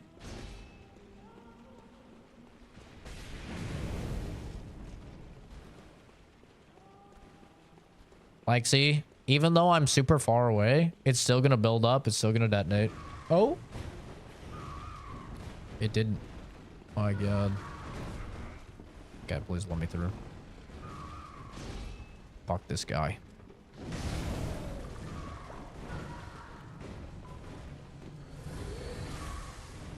There's another one somewhere.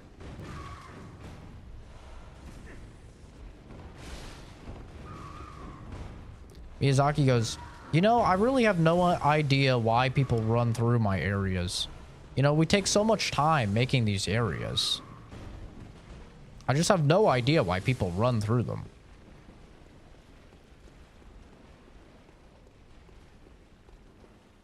And then he fills them with the most annoying horseshit ever. Okay, I'm gonna have to fight her. Oh, well, that's unfortunate. We're dead. Yeah, we're dead.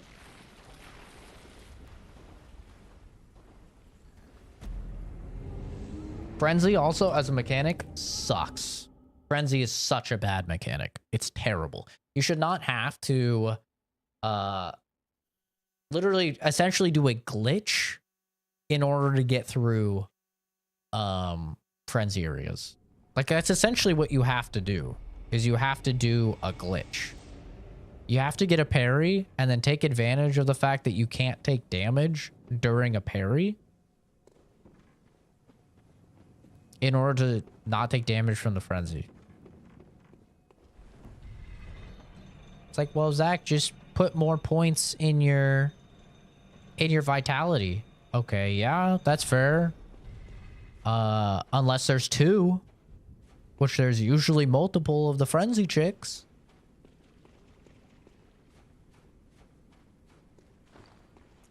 All right, time for the actual hard boss. Gotta rep my lady. Gotta put on the Canehurst. For my queen.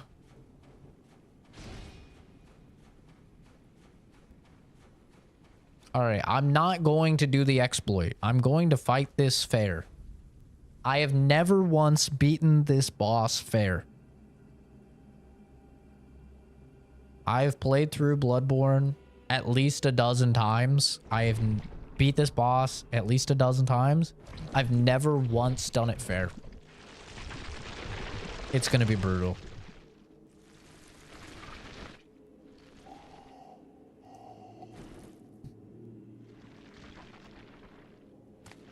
Hardest boss in all of Souls gaming. IMO. It's so gross too. Anotria. I wonder if that was on my list.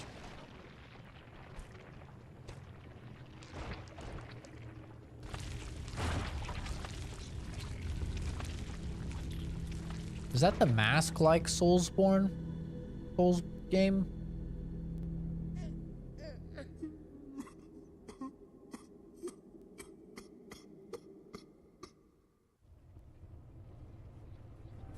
You've heard of O's Mad. You've heard of O's Sad.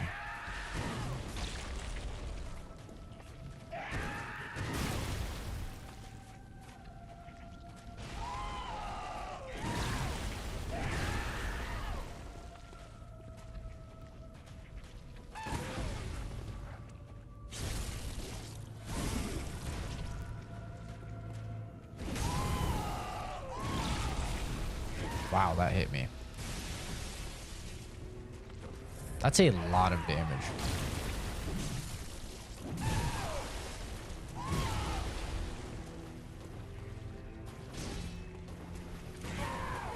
What? That's a parry on land. Actual parry on land. I'm dead. Actual parry on land moment. Okay.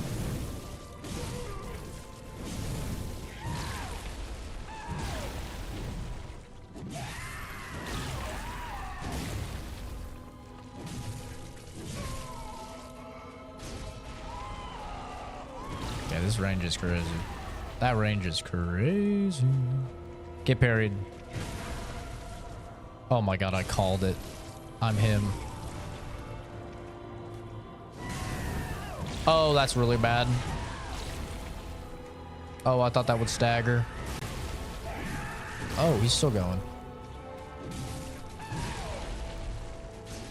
All right. First phase is easy. Lightweight. Oh, fuck. Oh, that's different. Oh, shit. I got pranked.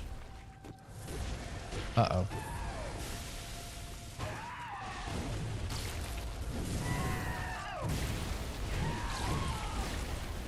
Oh, he can cancel that.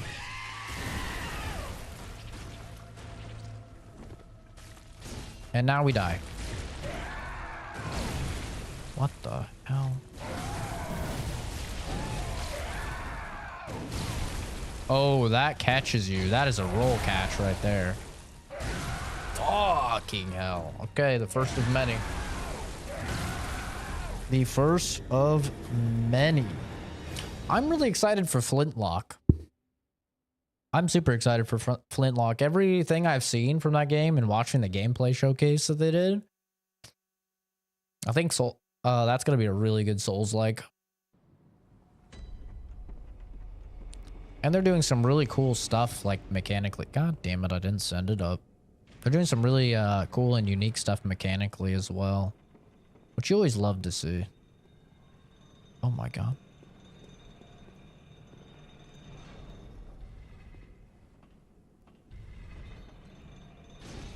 Like, they have this whole system where Flintlock demo is out. I don't usually fuck with demos. I usually just like to go into the game blind.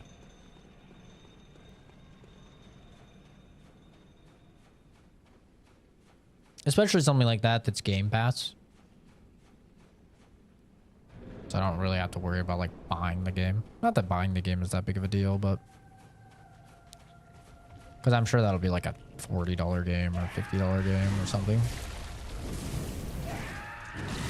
Man, you just got a one and done against this guy, huh? See, that should have been a parry. This is my one biggest problem with Bloodborne is, like, parrying with the gun seems cool. You know, it seems like such a cool mechanic at first until you're trying to parry and you're seeing that enemies are moving and they're just, like, dodging your bullets. Like, that's where I'm like, god damn, fuck the parrying. Wow, that attack is fast. That's like a 2-frame start. What the fuck? That is a really fast attack. That's like a 2-frame startup. Holy shit.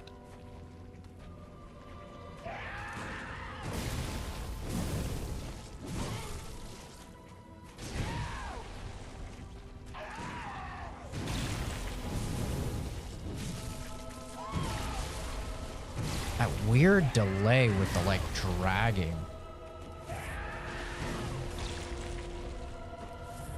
It's just so unnatural.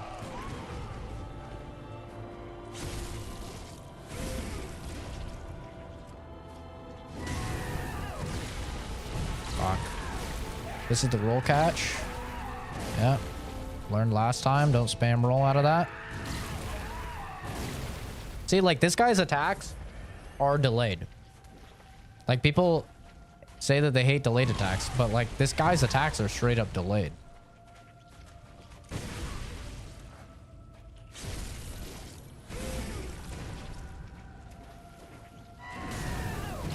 Fuck, I thought he'd go into second phase. I might die now because of that.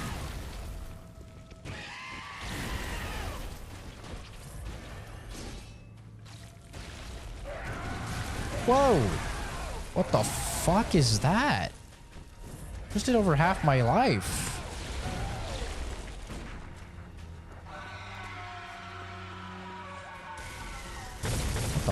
What the fuck is that? Oh, that's great. He didn't have enough horse shit. Oh, he's still going.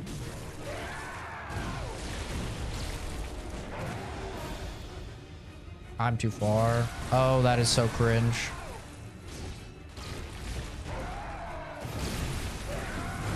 What the?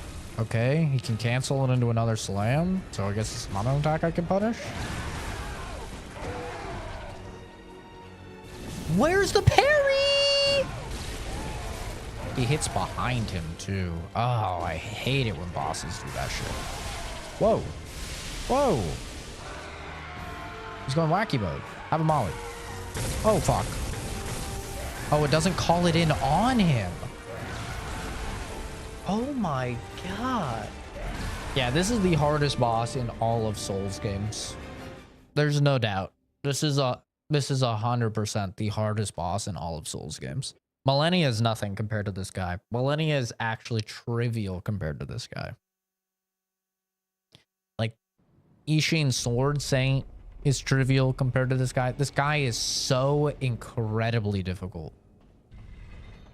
I mean, just look at the damage that he does, man. I'm wearing the heaviest armor in the game, and I have 41 points in vitality. And I get 2-tapped by him. It's just crazy. And he's so fast, and he can cancel a lot of his attacks into other attacks. And he has delayed attacks, and he has range, and he has hypermobility. He literally has everything that makes a hard boss. He has every single thing. He has a second phase. He's got it all, man. I'm gonna try being more aggressive.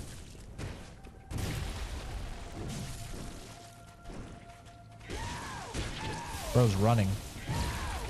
How did that hit me? I'm actually so confused on that one.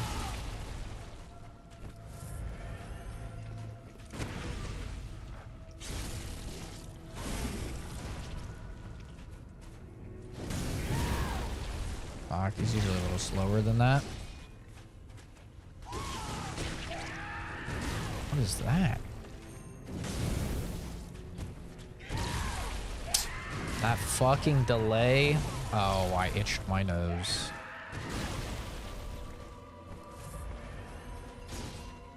That delay.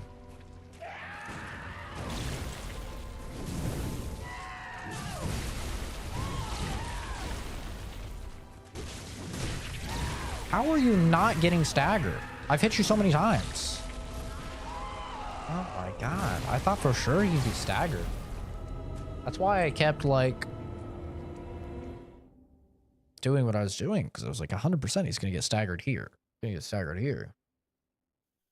Bro's not getting staggered at all.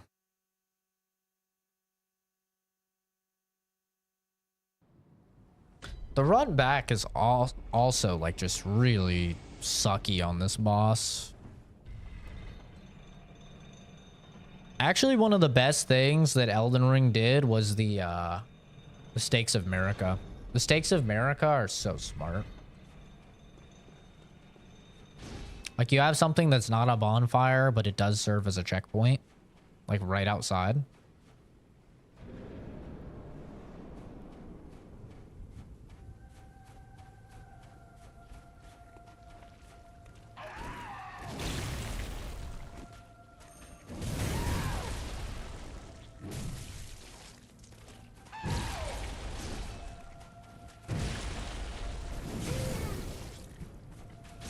My nose is so fucking itchy right now, man. It's pissing me off.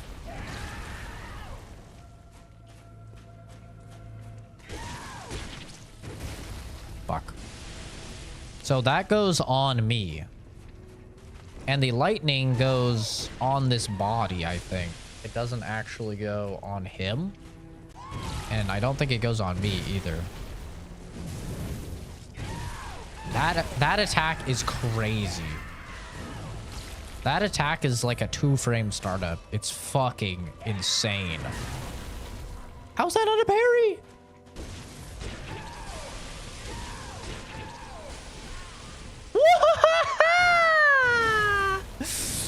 Oh yeah.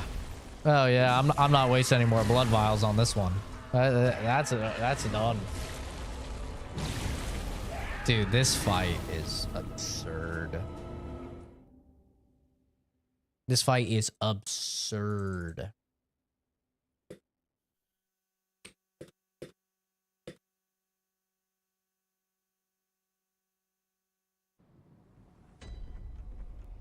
It is crazy how hard this fight is.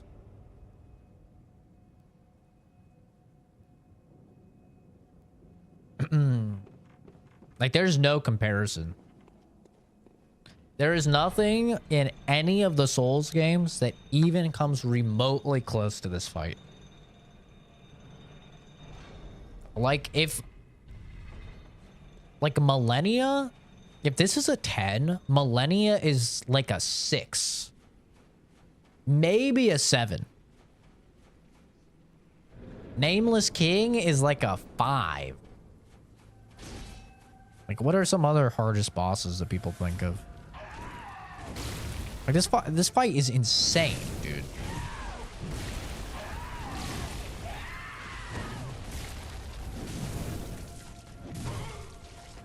There's the fucking stagger I've been waiting for.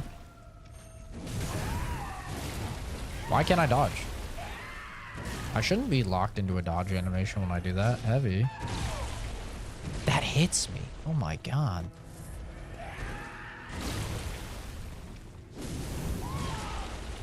Okay, cool.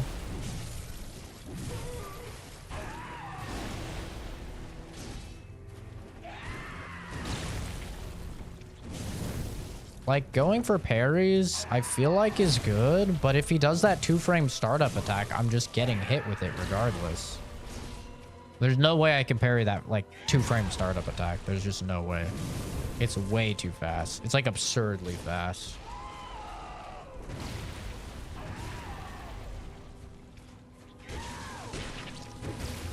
Fuck. My nose is so itchy, dude.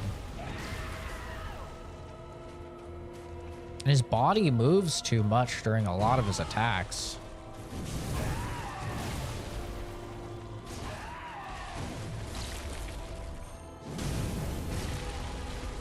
I need to stop going for that. Leaves me too open. There's that 2-frame startup.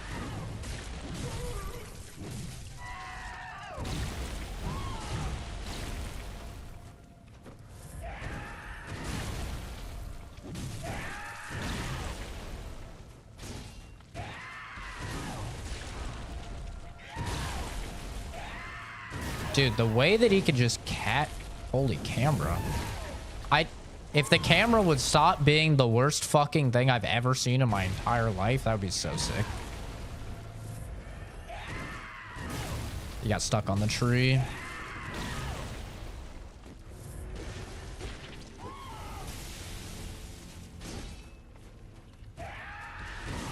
Dude, fuck!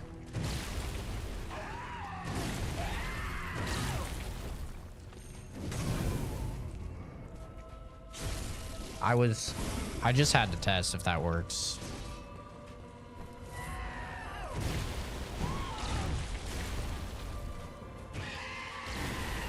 Here we go. Timer in would just fucking 2-shot me.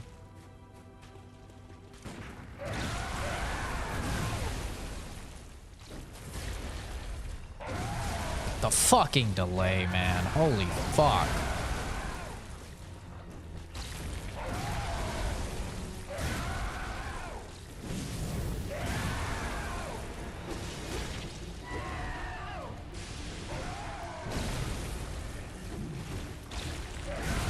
Fuck! Fuck!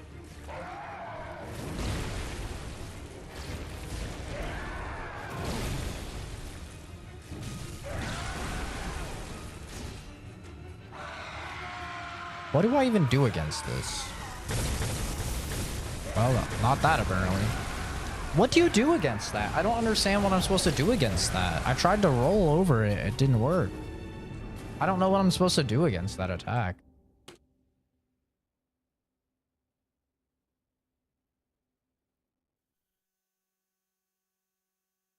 God, this fight is so difficult, dude.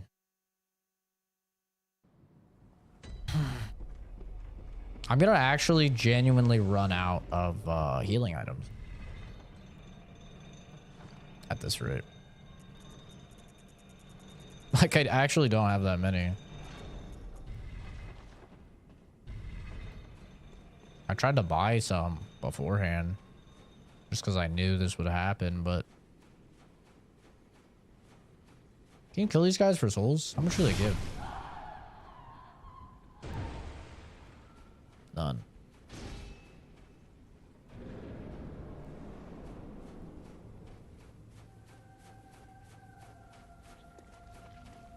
Alright, be fucking aggressive, Zach.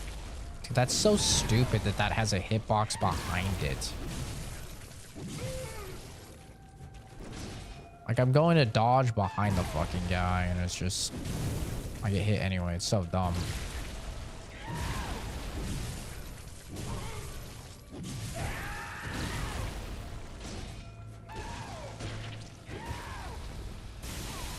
How? He's never done that before. The hitbox behind him kills me. Bro, did you see that? He casted it in front of me. He's never done that before. He's always casted it right on me. That time he casted it directly on me. Or he casted it in front of me. So I dashed forward because he always does it on me. And then I dashed into it.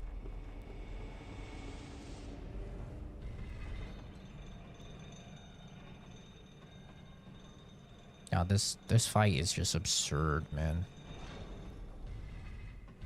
It's fucking absurd.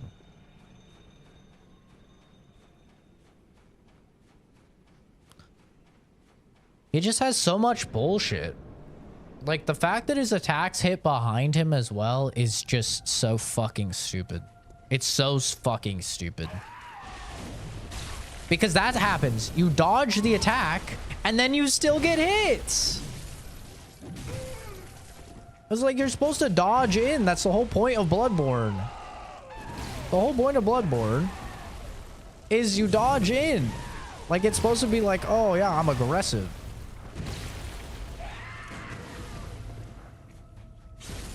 But against this fight, it's like, oh yeah, you dodged in. What a shame. It's just gonna hit you even though you're behind him. It's so fucking dumb.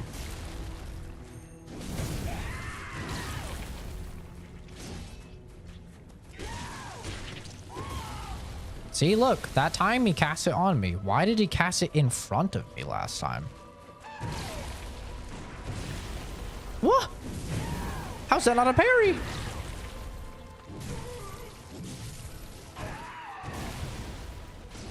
Dude, my nose is so itchy.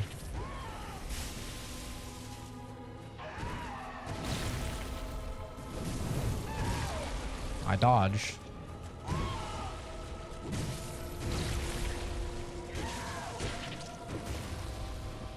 See, I don't understand why he did it. I thought I was out of range.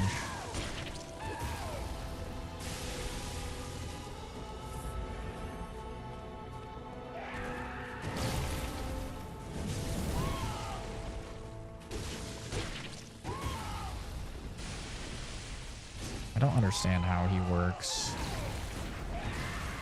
But that's just not variable. This should stagger. Or not. Or not. That's cool too.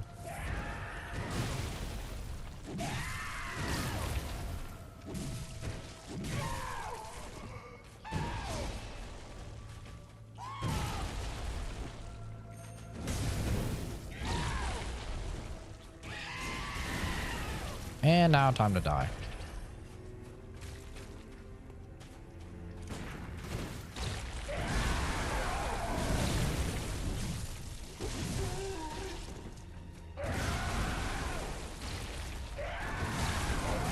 Dude, that attack is so fucking quick. It's insane how fast that attack is.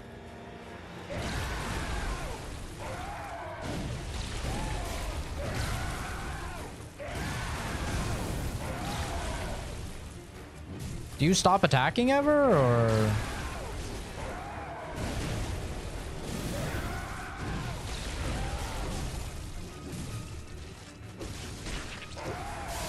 What is that? Point blank? What is that? He's just getting wacky.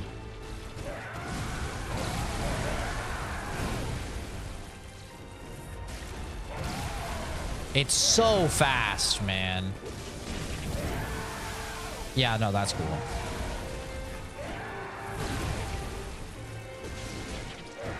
Can we stop with the fucking throwing of horse shit?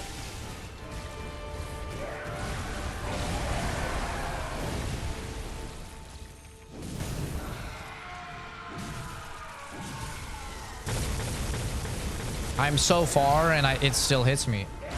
Is that just... I don't understand what to do against that attack. That attack has killed me every time. I'm looking it up.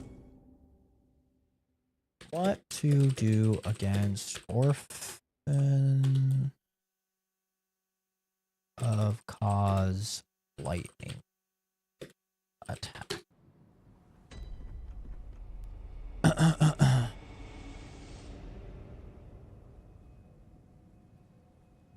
Can't figure out how to avoid these.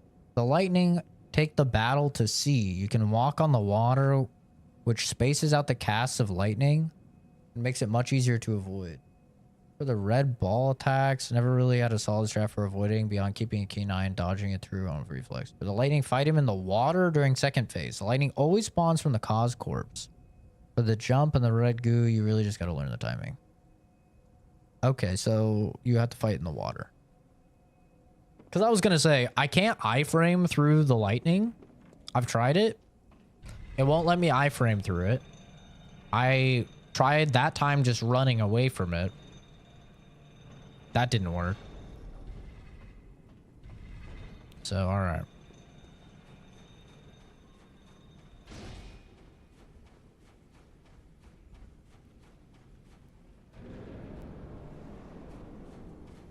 Yeah. Now that I know how to deal with that, that's like really one of the only trouble areas, I feel like. I wonder if I can get a charged visceral attack off that jump in.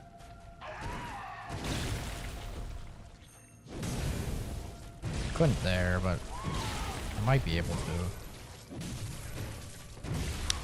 I don't know how to dodge that. I always dodge to the side and then I get hit. What is that attack? What is that? What was that? That was new. Oh, does it just make it a set distance in front of him, perhaps? Okay, I thought I iframed it. What? Yeah, okay. Sure, yeah, no, of course. Yeah, okay.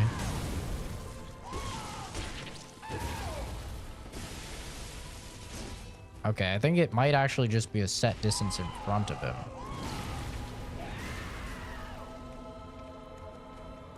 Come on, bitch.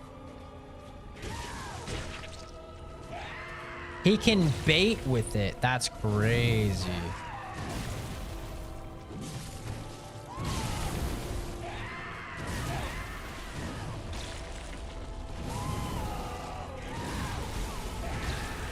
Yeah, you just get hit if he does that up close. There it is.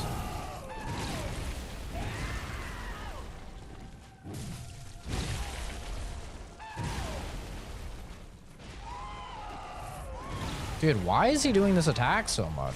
He's done this attack like fucking 5 times already. I love it.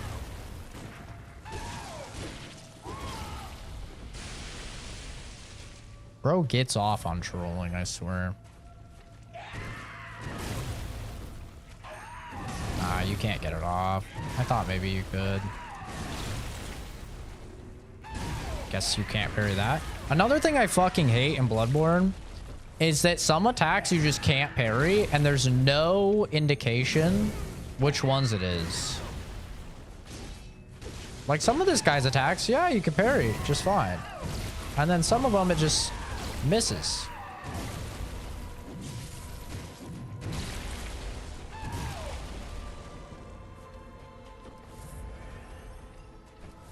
Or it hits, but there's just no parry.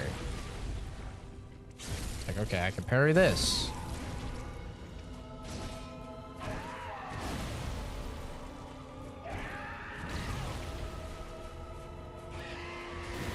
Oh, here we go. Take it to the water, they say. How far out in the water can we go? Damn, we can go out here. I don't know how far out you could go. We're out here, brother. Come on, you big fucking bitch. Oh, learn your fucking attack. Oh, I thought you were gonna do that second one. Not today, bitch. Oh, well, I found the boundary. Of course I did. Right when he does that attack, I find it.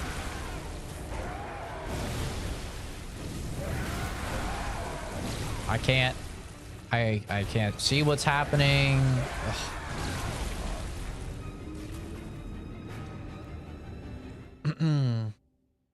How funny is it that I can play the vast majority of the game with 18 deaths? I have 18 deaths the entire game, and then the DLC hits and we're up to 79. If that doesn't show you how fucking difficult the DLC is, dude. I honestly think the DLC for Bloodborne is the hardest content that FromSoft has ever produced. Just collectively. I think, like, Maria is a very difficult boss as well. I think Maria is probably about the same difficulty as Millennia. I would say.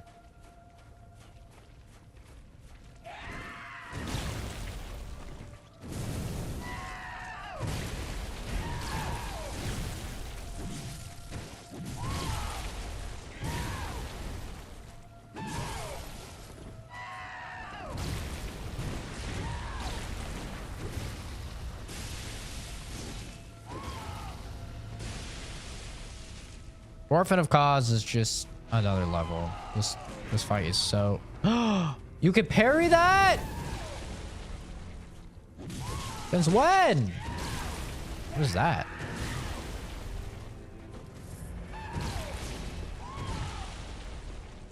Oh my god. Wait. When he screams... Okay, what is that, bro? There's that 2-frame startup. And there's shitty collision mapping on the terrain. Love that.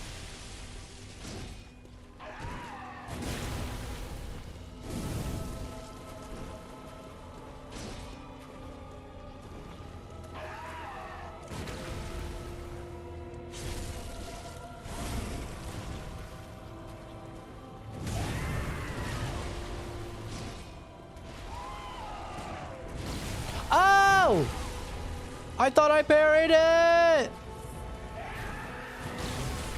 What? The rock extended his hitbox.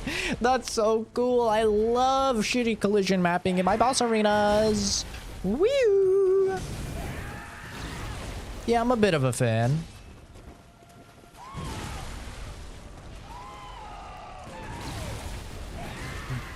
It's so risky to go for it, though. It's like you could parry it, but what's the cost? I love that. God, I love that. I just love that. Just always hits.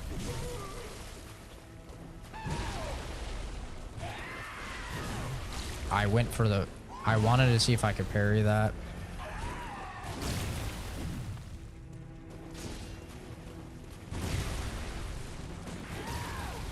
I want to get a parry so I could get the most damage off going to the next phase, but I don't think I'm going to be able to. Holy fuck, his recovery's fast on that. Yeah, unfortunate. Very, very unfortunate. That's a lightning strike, right? Oh, so it does go this far.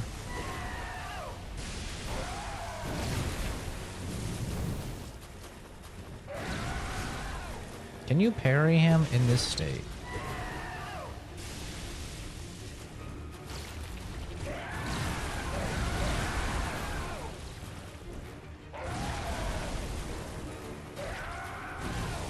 fucking delay. Hey guys, Lies of P is bad game because delay. Kappa. Holy fuck, your recovery is so stupid, man. It's so stupid. When am I supposed to attack? Is it ever my turn? Genuinely, is it ever my turn to attack? Do I ever get to play the game?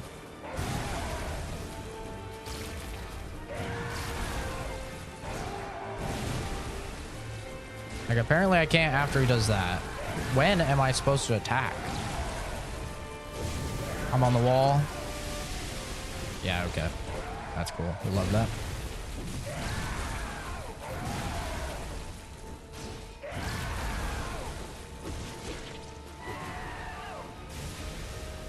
God, I've barely done any fucking damage, man. He's got me on the back ropes. Holy fuck. Dude, he just gets so much distance.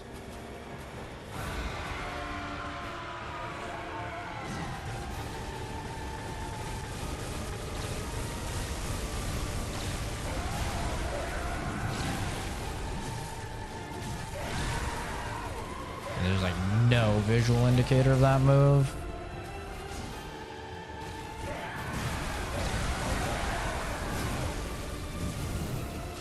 No, it double attacked. Why did it double attack? Oh my god, dude, that literally could have killed me. Alright, relax. Alright, relax. What is he doing, brother? Bro, can you just be normal? What are you doing? Why are you being such a fucking weirdo?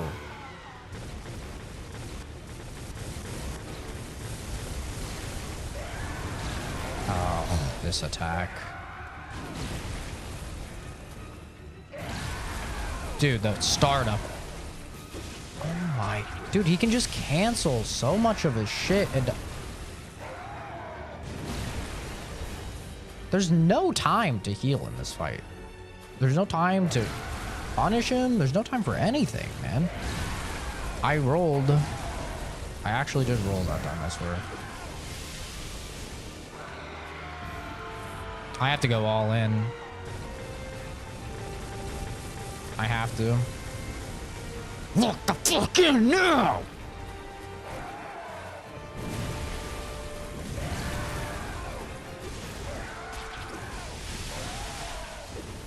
That's so stupid.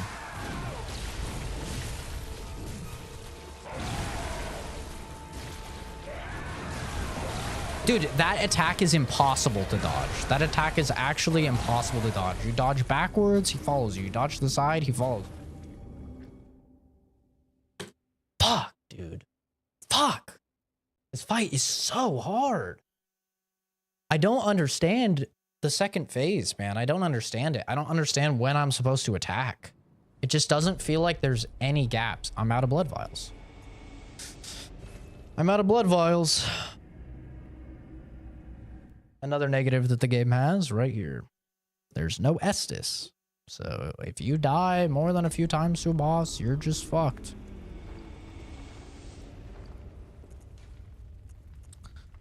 Well, since this armor doesn't even seem to really do anything, let's just swap on back to the hunter garb.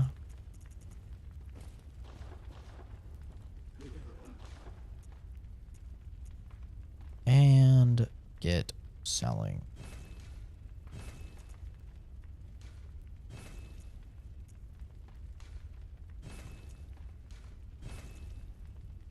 Oh, maybe we don't even actually have to sell our armor.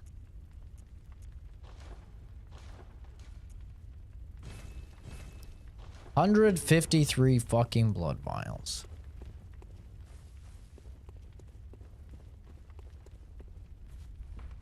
Alright, we're gonna try the sword. Hammer is not doing it.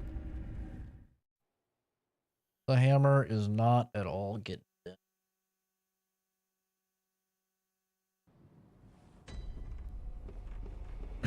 Yeah, I genuinely just don't even know when I can attack second phase. I thought I could attack when he does the jump attack. You can't because he can cancel it into a second hit that hits in front and behind. And the movement system is not good enough in this game to position yourself to his side. Which is why you're seeing a lot of time when I go to dash that one attack, I'm trying to dash forward into the side, but it's just dashing forward. And then I get hit when he hits behind him. The movement system in this game is not very good. Like, you go really, really far with your dashes, and it's very fast. And that combined with the wonky camera and 30 FPS means that a lot of the time, it's like that. You're like flying way too far.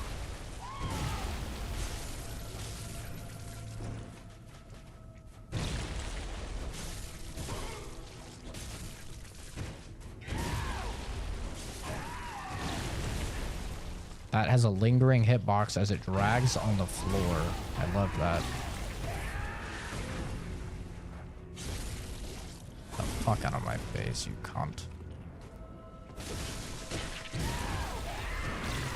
That was interesting.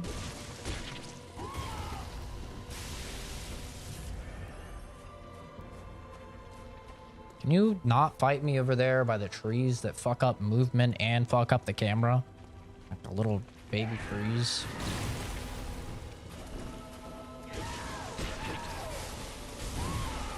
See, like I can't punish that. He recovers just instantly.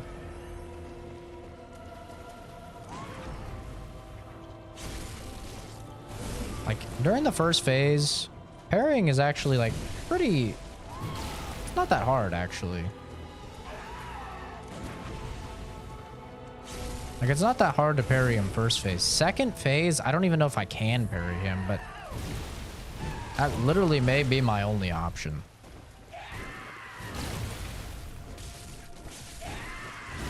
Because I can't even find, I can't find an opening anywhere.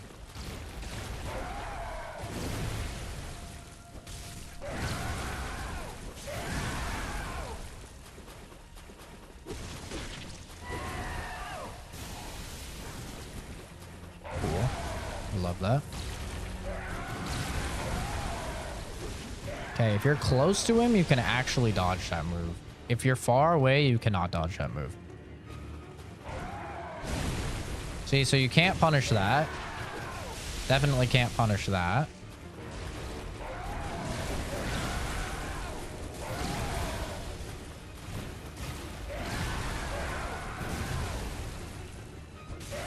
Looks like you can punish that.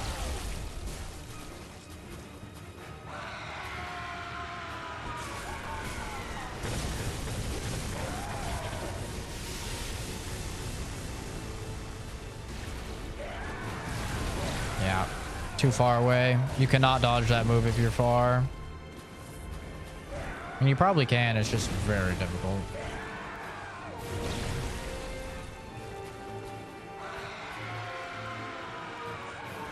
Do I use a file here? I think I do.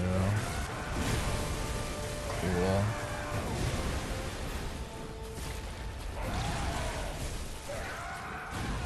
Gonna hit behind him, gonna hit behind him.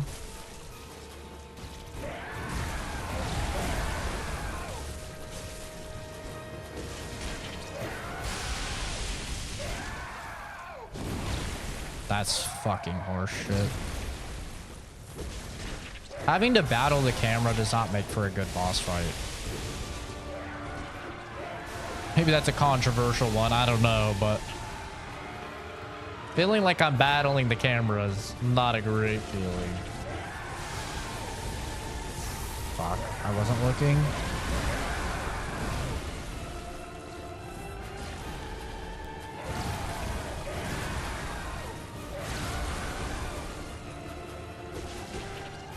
Thought if I could parry any attack, it would be that one, but I guess not.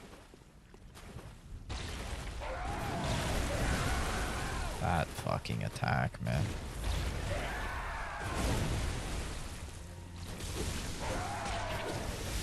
Of course.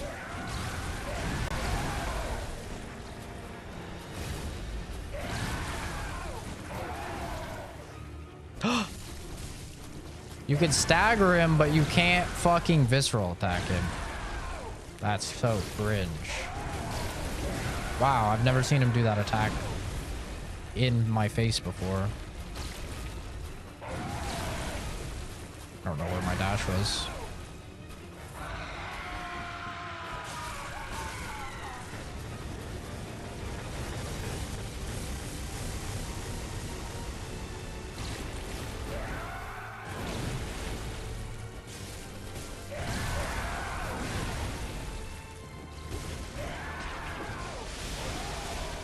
Man, fuck that attack.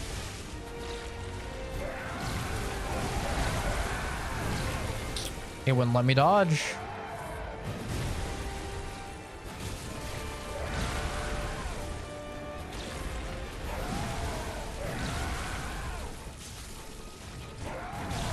Battling the camera.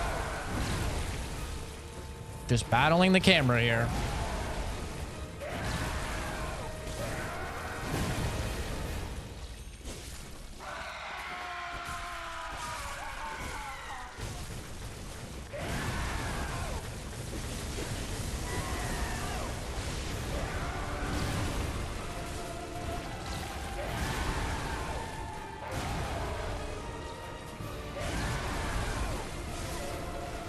Oh, get fucked, you stupid cunt. It was the hammer. The hammer was the problem. The hammer was the problem. Ludwig Blade. OP. Oh. God.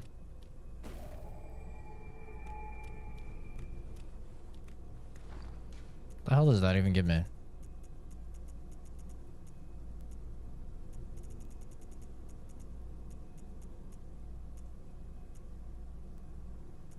That's a weapon?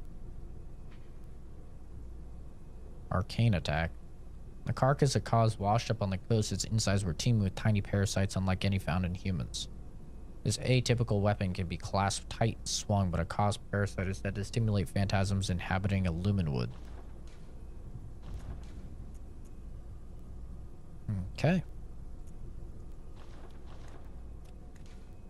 That right there, kids, is the DLC. That's it. That's the whole last DLC.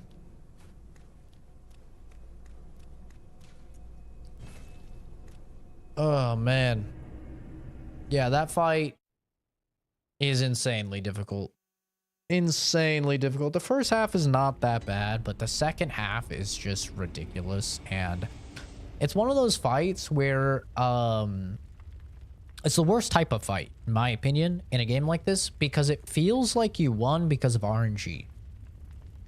Like, I don't feel like I actually overcame the challenge by beating him there. I felt like I got lucky that he didn't do more of his horseshit moves. You know, and that's never really a good feeling. It's like when you beat Millennia before she gets to waterfowl dance. You know, it's like, okay, well, I beat him, but they didn't even get to do, you know, or I just got lucky, or they didn't get to do the OP move or whatever.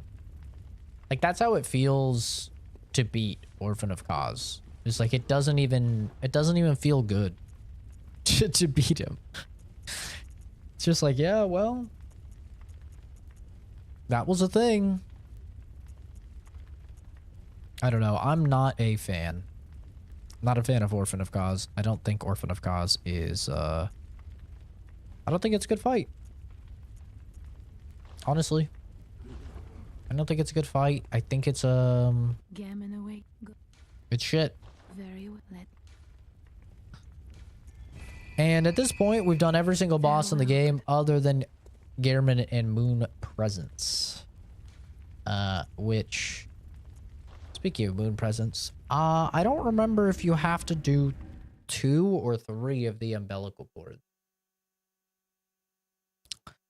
I know the third one is up here, but I think I may have messed up because I killed the chick. And I think you're supposed to wait to kill her, and if you kill her later, then she has the umbilical cord. So I think I could have messed this up, and if so, then we might not be able to fight.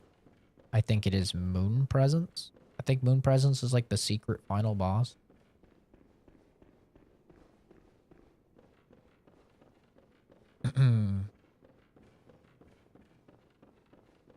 But yeah, you're supposed to come up here and then she's like just laying here and then you kill her and then you get the thing. But I guess since I already killed her, no such luck.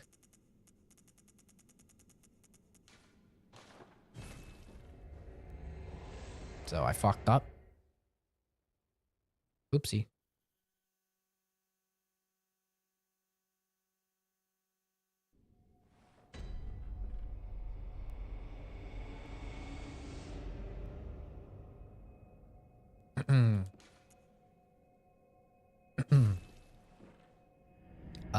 Let's also go back to that DLC area, see if we can talk to those dudes, and we got the key to open the thing. Maybe that'll do something. Technically, there is one more boss. It is the Queen. That is a thing. There is a the Queen boss that you, I think you have to go through like all of the Chalice dungeons, and she's at the very, very end. So it's super time consuming. You can see though, look at my trophies. I have beaten her.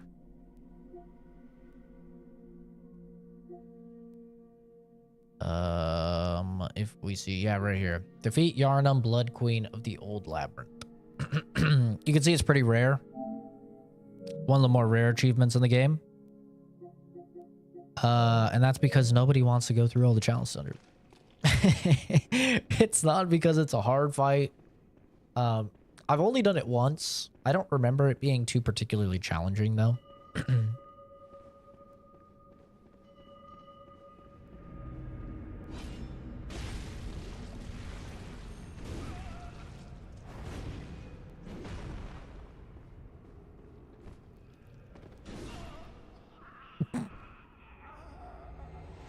Okay.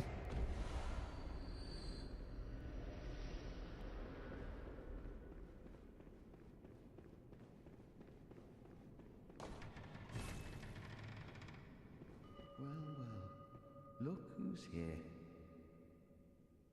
Welcome to my quarters. Are you going to kill me?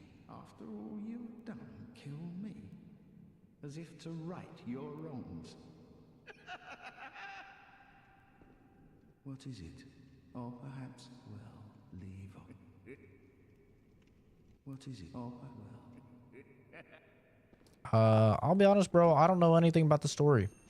Nothing changes. Such is the nature of man.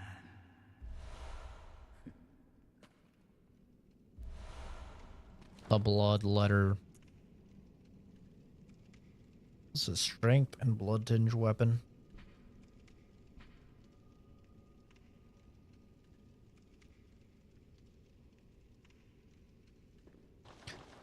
So the good thing about the DLC is it does a good job of like adding arcane weapons and adding blood tinge weapons. I think it does a really good job of that. Which is something that I feel Bloodborne definitely lacks in the base game. Is if you're doing a blood tinge build, you have like one weapon. Like, that's about it. You got like one weapon, the Shikage. And then you're realistically just going to be shooting a lot, so you're like going to use the Evelyn, right? Which I definitely feel is a bit of a negative. And then with Arcane, it's kind of the same. But the thing with Arcane is at least you can slot in some blood gems, right? To change things. But this is kind of where I have to make my decision if I want to just beat the game or do more chalice dungeons, because after I start this ending, it's just the end of the game. And I think we're just going to end it. I think we're just going to go through the ending. I don't really want to run through a bunch of chalice dungeons, to be honest, and then we can start our new Elden Ring playthrough, so. Nice. That's what we're gonna do. Make sure I have used... Oh, I guess I could turn in these blood dregs. I don't know if it does anything, but I could turn them in. See if it does anything.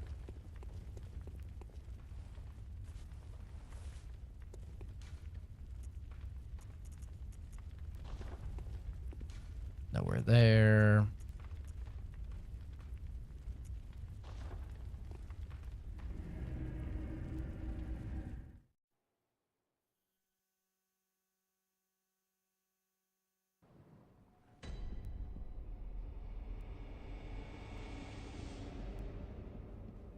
Closest of kin. What is thy gift? Please. For my queen. Let this room indulge. My lady. I don't know what this even does, I'll be real. We await for The whole indulge in my blood. No idea what that even does. But alright, time to beat the game. Ginnerman is not like the easiest fight in the world, but he's not that hard. And Moon Presence, I'll be honest, I don't even remember. I'll keep it real.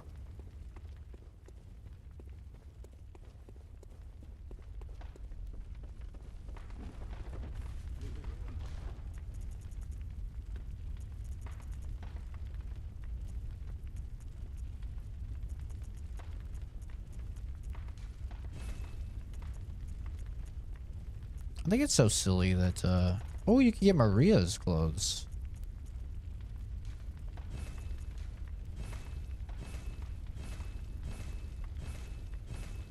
We'll get all the drip on this character.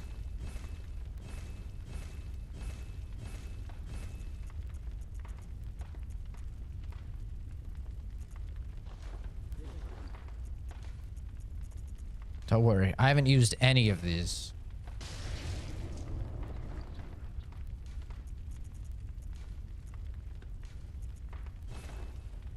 Bomb.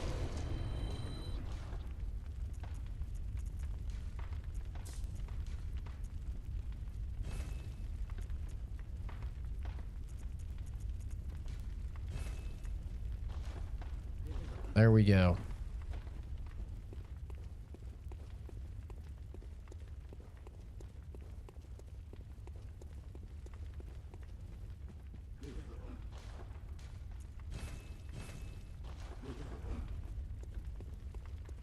All right, gamers.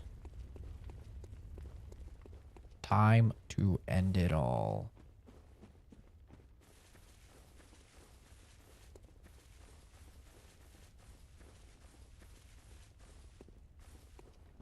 Good hunter, you've done well. The night is near its end. Now, I will show you mercy. You will die, forget the dream, and awake under the morning sun. You will be free from this terrible... No, I'm good, bro. Thanks for the offer, though. Just like Liza P. You know, your father figure says he's got to kill you. What was it? The hunt? The blood? Or the horrible... Oh, fuck. I hope Black Bolt's not in here anymore. God damn it. I'm retarded. Oh. I hope Black Bolt's not in here anymore. Fuck.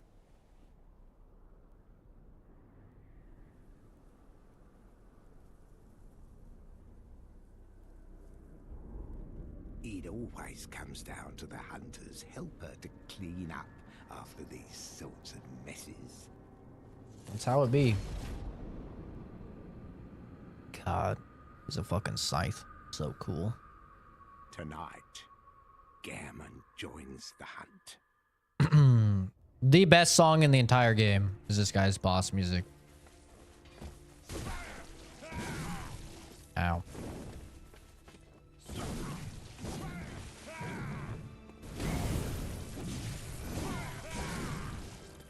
Don't think he is. I hope he's not.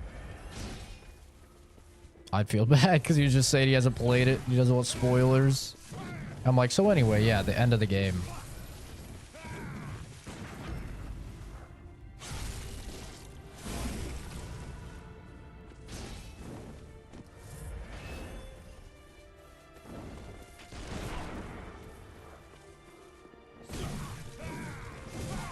Damn, he's quick with it. He's a fast old man. I want to stay alive just so I can hear the fucking badass track.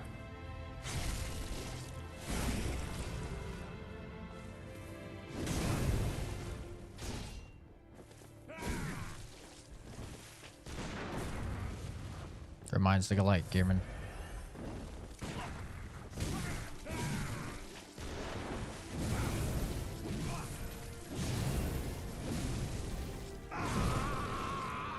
I don't remember him having a phase 2. What?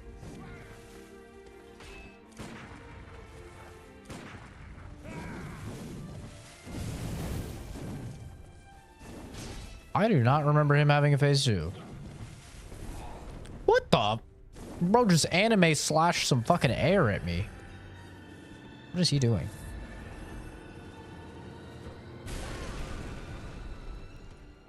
Okay. I don't remember this shit at all.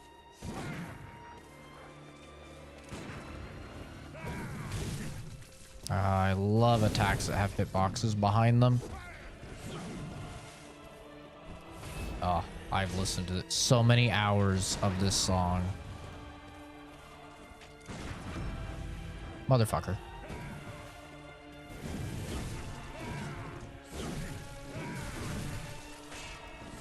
God damn, brother.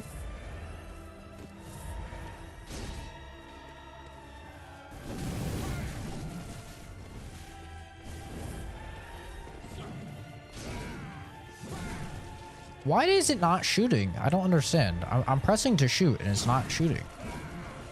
Is it just like super delayed or something?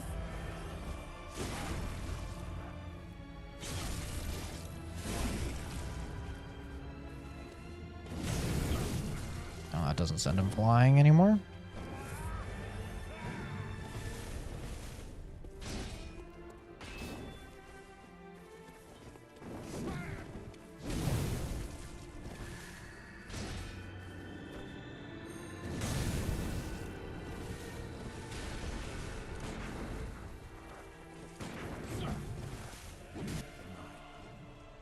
First try.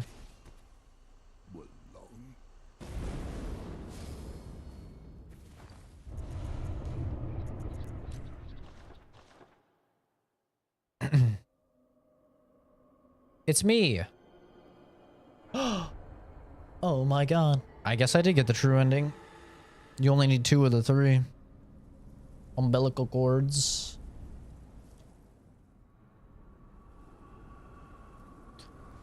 Tentacle porn.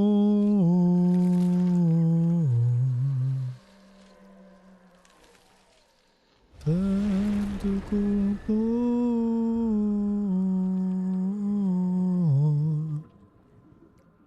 Tentacle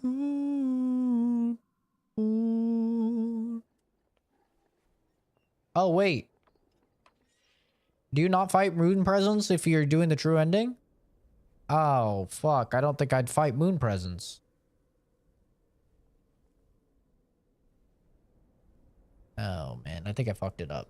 Maybe you do. So, the hunt begins again. Yeah, you do need 3 umbilical cords. I fucked it up. I fucked it up. Well, you're supposed to fight that thing. That's Moon Presence. I fucked it up. You have to get the 3rd umbilical cord, I guess. And in order to do that, you have to wait a certain amount of time and then fight that chick that we fought. You kill her and then she drops the umbilical cord. Damn it. I wish I knew that. Unfortunate. But that's Bloodborne. Overall thoughts. Sadly, this game did not live up to the nostalgia and the memories that I had of it. You know, I had in my memory I have thought for the longest time that this game is a 10 out of 10 and it's the best game that From Software has ever made. Unfortunately, playing through it now, I don't think it's the case. I don't think it's a 10 out of 10, and I don't even think it's From Software's best game. Colt Master, thanks for subscribing, man. Appreciate it. If I had to rate the game, I'd say it's probably like an 8. Give it like an 8 out of 10, but it has very serious and glaring issues. There's no respec. There's no ability to rest at a bonfire. You have to go back to the hunter's dream if you want to, you know, rest, and you have to go back to the hunter's dream in order to fast travel to another area, which is really, really annoying. Like, imagine how annoying it is on a PS5 with fast loading, right? It's pretty annoying. Now imagine playing it back on PS4, bro, and you had the fucking jet engine. It sounds like a fucking lawnmower, you know? Imagine it on that shitty hard drive, right? How much time you lost just in that. On top of that, on top of like those quality of life options, there's also, I suppose, the quality of life option with blood vials. Now, when I went into the game, I was actually kind of a blood vial defender. I came in and I said, you know, oh, you know, I think it's actually not that bad. It allows you to stay in the fight longer. You don't have to go back and rest at bonfires and stuff to get your S's back because, you know, you stay in and then you just get the blood vial drops. But now after playing Elden Ring, I realize that you can have both. You can have Estus Flask, and then you can have it so when you defeat groups of enemies, you get Estus Flask back. And that is a much better system. Elden Ring has such a superior system over any of the other games, honestly, over literally any of them. And especially Bloodborne.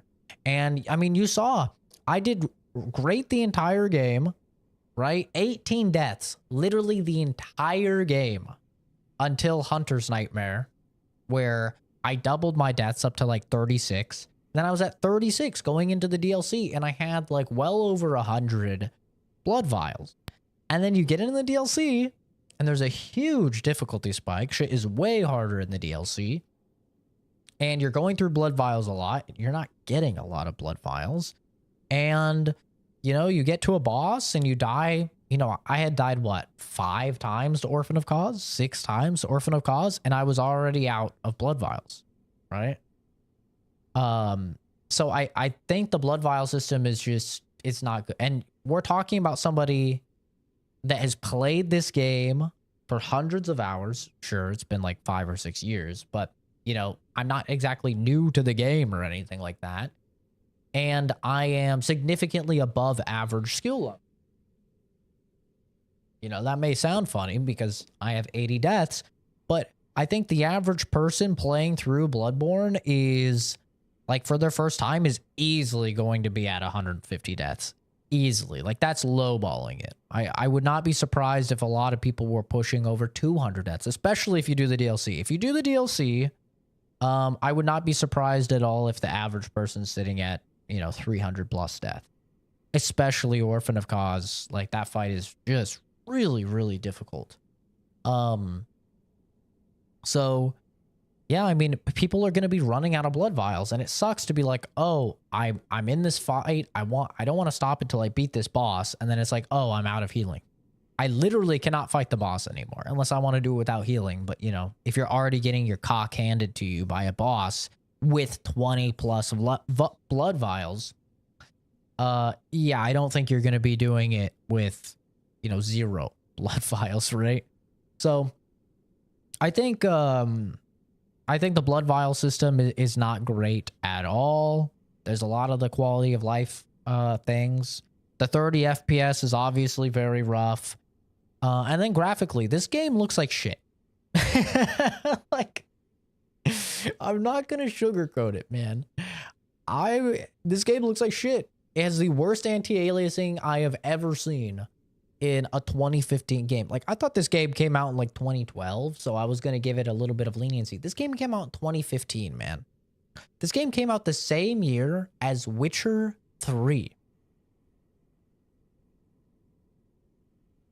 I mean, just take a moment to think about what I just said. This game came out the same year on the same consoles as Witcher 3. Yeah, there ain't no excuse for this game to look this bad and run this bad, brother. It's fucking terrible. it looks and it runs like shit. There's no excuse for it. Is the art direction phenomenal? Of course it is. The art is awesome. The world is awesome, but there's no excuse for this game to look and run the way that it does. And you know, it's brutal. It's absolutely brutal. On top of that, I think that the gun to parry mechanic seems really cool at first. It seems like a very cool thing. And then you quickly realize why they've never done it again and why no other games do it. Because you'll go to shoot an enemy when they're doing an attack, and if they move their body at all, there's a high chance your bullet is just going to miss. And guess what? You were probably right in front of them because you wanted to be there to get the counter attack, the visceral attack when you parried them. And you're going to get your ass blasted by, you know, whatever they're unleashing. You know, so that really does not feel very good. I think at 30 FPS, the really fast movement and the fast combat feels really bad. But I think if you could play this at 60 or, you know, ideally 120, 144, much higher frame rates, I don't think that the fast-paced nature would feel as bad as it does. But because it's 30 FPS and because everything's fast, your dash is fast, enemy attacks are fast, right? Everything is fast here. Even just your attacks, like your attacks are fast. I mean, look how fast this big sword swings.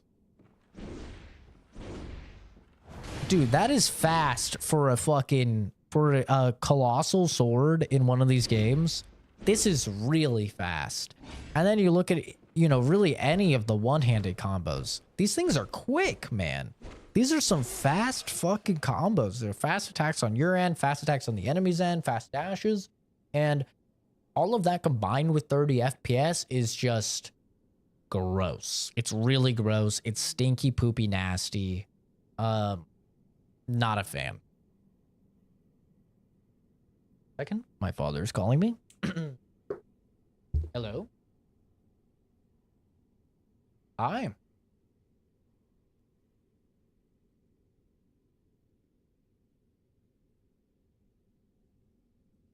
I have no idea what you're saying.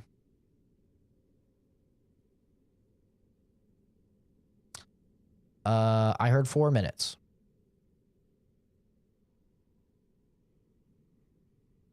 Are you talking through like a megaphone or like a can on a string?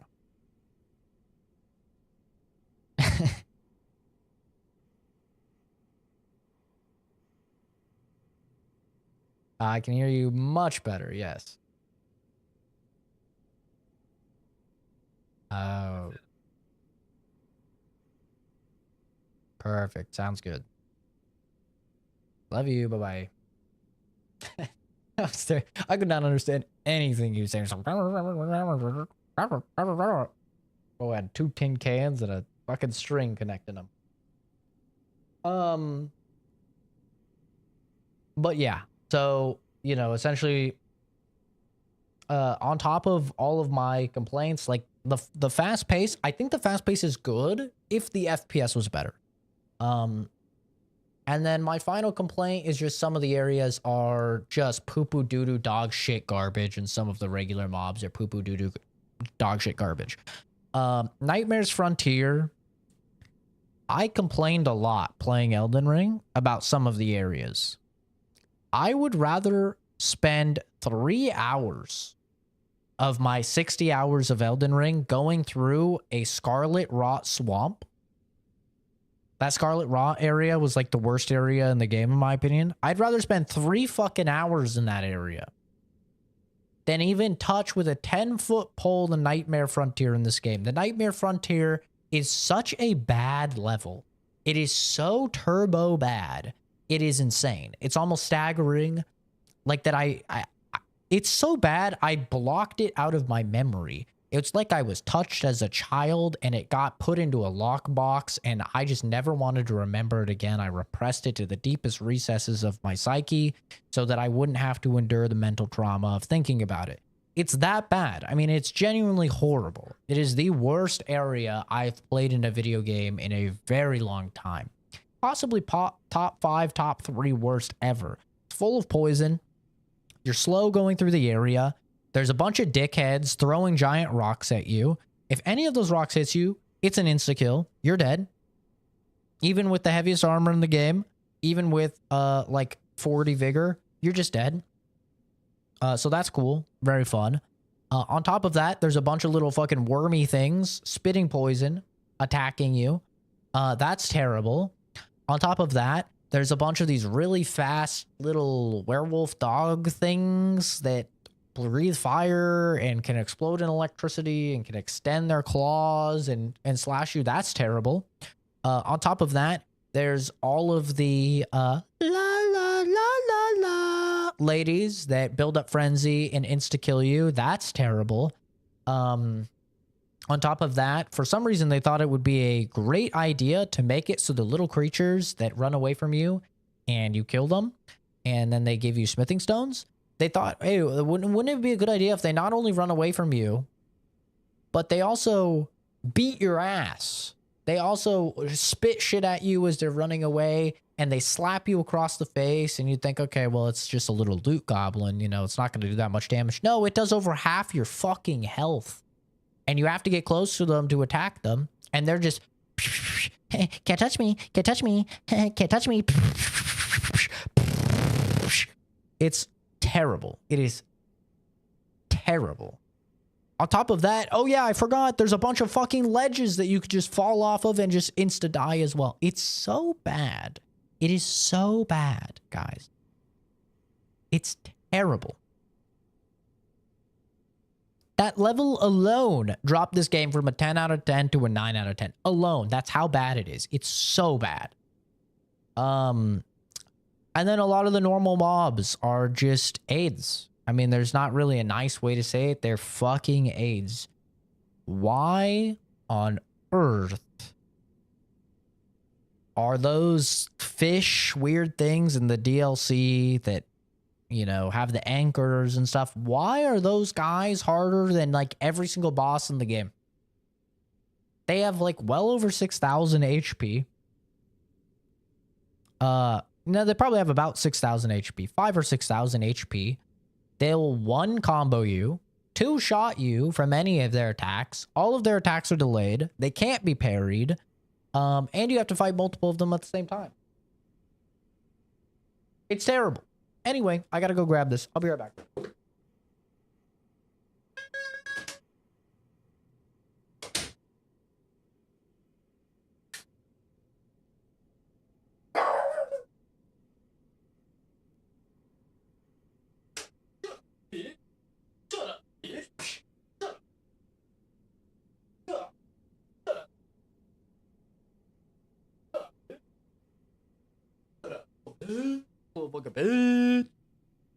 Got my shoes.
Yeah, buddy. Oh man, gotta put on some of my Eucerin eczema relief. Yo, look how good this looks now. Look at that. It's like barely there now. And like if you just feel the hand now, you can't even feel it. My hands are just generally a little red because I just washed them in scalding hot water. But like you can still kind of see, like right here and right here. But okay, you can definitely still see, but like the actual texture, there's like no texture anymore. It used to be like fucking dragon scales, like it was like rough. This lotion's doing it, man. That shit works. Thick ass lotion.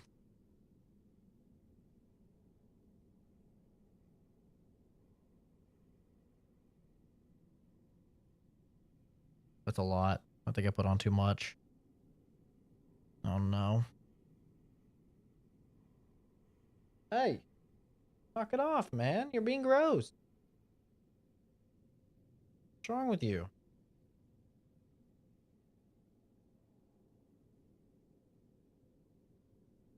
He's standing over by his water. I wonder if he needs water.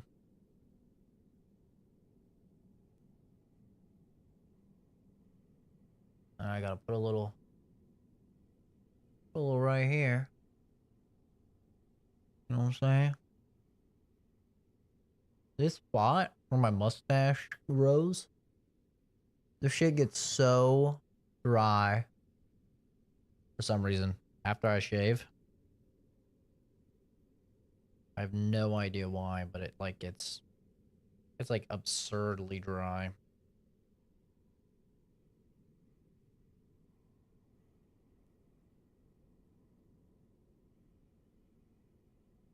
Oh yeah. This is ASMR.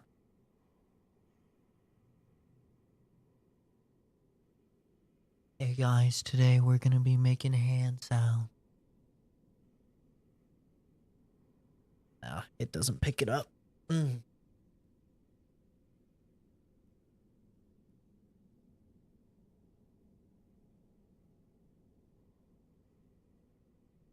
this is way too much. I need to wipe some of this off. And I think Momo needs water.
Anytime soon? Sounds like work is busy. Well, hell yeah, we love a little job security. You know what I'm saying, brother? Give me a sec. Oh my god, that's too many Zacks. There we go. Give me a sec while I swap on over. We're gonna swap to Elden Ring. Elden Ring. So yeah. Give me a sec.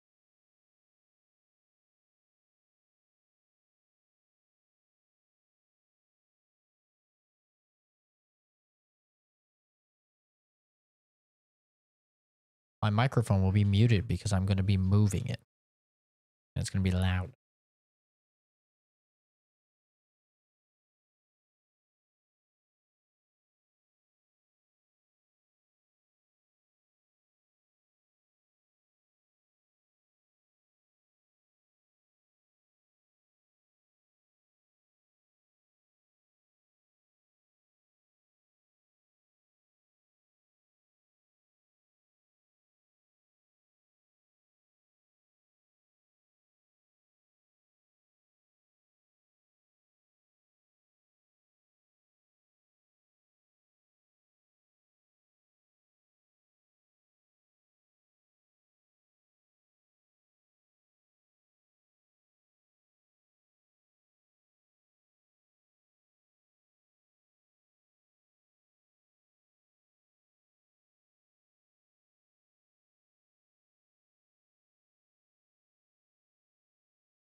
So hard for you to just get out of the way.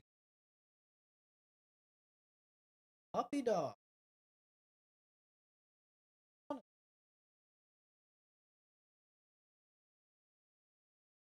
Is it bad that whenever Momo is just being too clingy or being too crazy, I just go, well, you know, I normally don't give him his medicine until 11 p.m., but he hates it, and it makes him instantly docile and sleep. So I'm just gonna give it to him now. Is that bad? I mean, I have to give him the medicine anyway. You know, I'm helping him by giving him the medicine. But damn, sometimes I'm just like, you know what? You need some fucking, you need to chill out, man. What?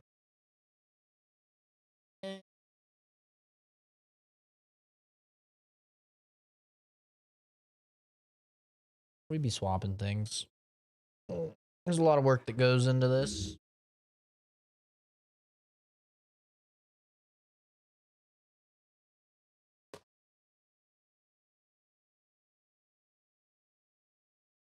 Swap.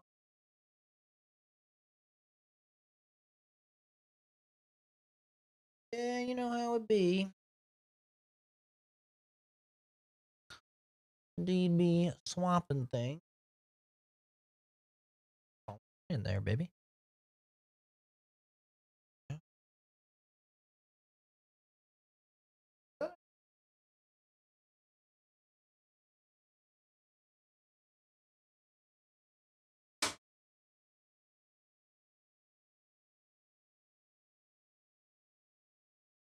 Righty. So,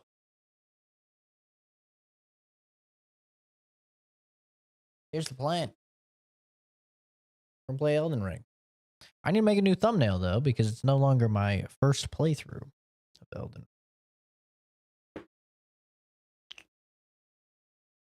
Did I upload any shorts today?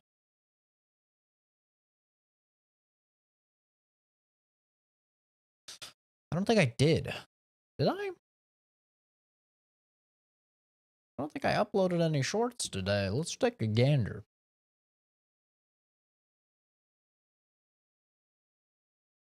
When did this one come out? Description. 17 hours ago. I didn't. Let me upload. Let's make a short.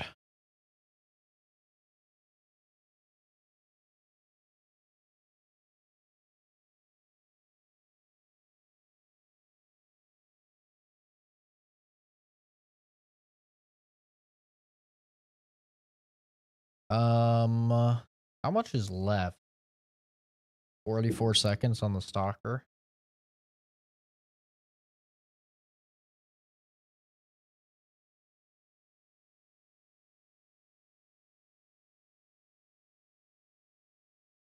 Okay, we'll do a little remix. Edit into a short. Boom.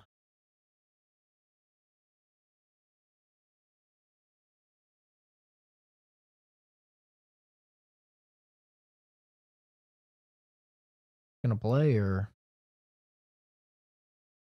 what's going on here?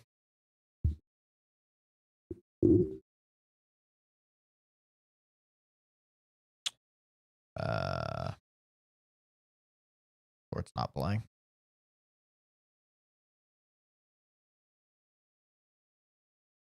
Come on now, buddy. Work with me.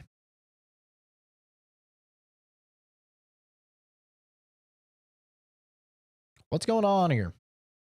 What the hell's going on here? Remix. Edit into a short. A minute.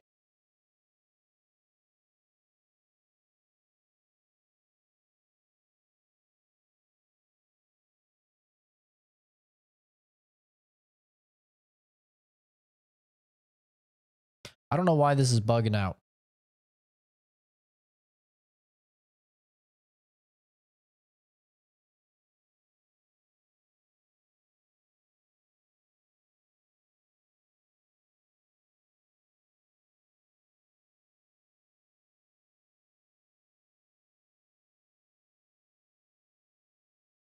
A guy commented on the reaction and he was like, just so you know, because I call it Russian Fallout for Stalker 2. I call it Russian Fallout.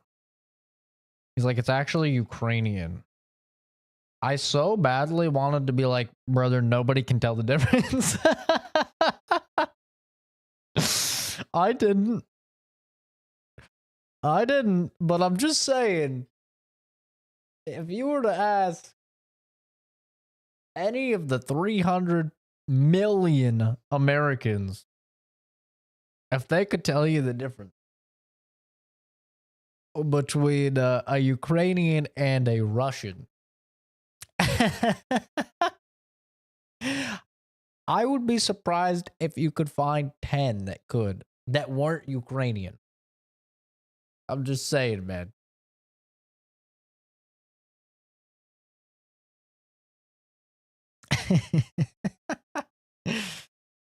Huge nerd reacts to Stalker 2 Part 3. Hashtag shorts. Boom. Hashtag short. Hashtag reaction. Hashtag reacts. Hashtag gaming. How many hashtags can I fit in here? Hashtag the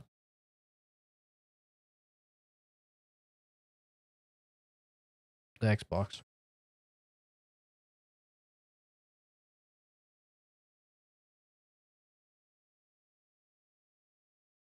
There we go. It's uploading. I've uploaded a short today. Goes to 100 characters. I don't know. I just slap on some hashtags and call it good. Ukraine isn't Russia yet. That's what you should put. Jesus Christ.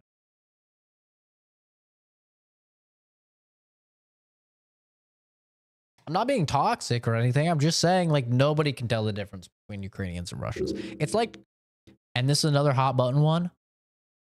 Can you honestly tell me that you can tell the difference between a Taiwanese person and a Chinese person.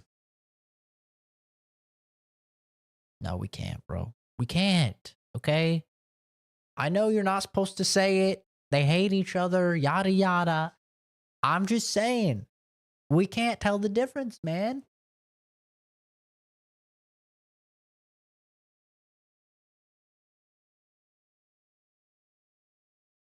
Ah, fuck. I just realized I'm streaming in 30 FPS.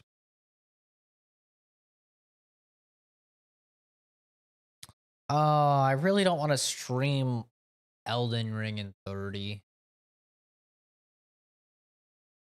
Fuck. I'm probably gonna have to end this stream. I don't want to stream Elden Ring in 30 FPS. But we can make the thumbnail. Why don't we make the thumbnail? Oh, and we could play Wordle too. We're to get all these things done in this stream, and then we can just go into Elden Ring.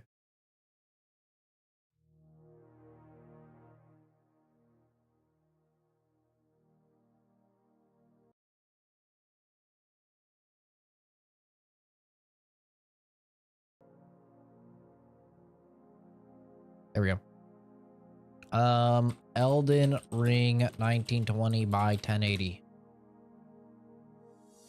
We need an Elden Ring picture. What's a good Elden Ring picture?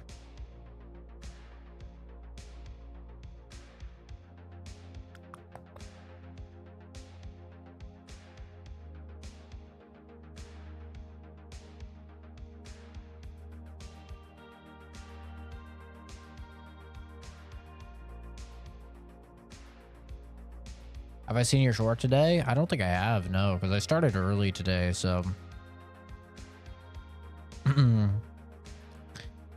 I was actually doing some gaming. Normally, when it stays like I have to actually do some work is when I go through YouTube Shorts a lot.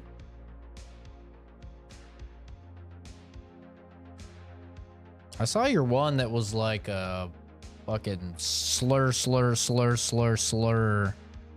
That guy's like, you did the right thing. Or whatever. I was like, what the fuck? I also saw the one where the guy's like, I'll be right over, and then he fucking shoots the guy or whatever. I was so confused.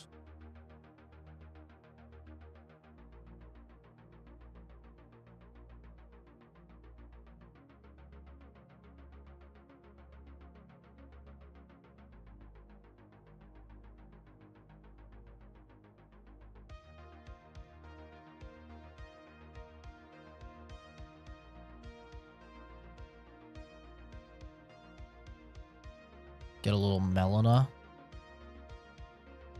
Oh my.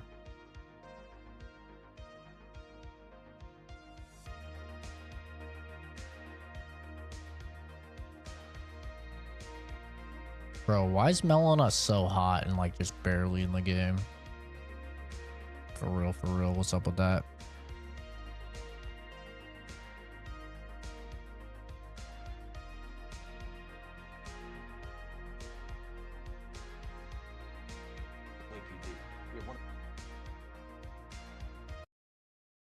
Laundry tags.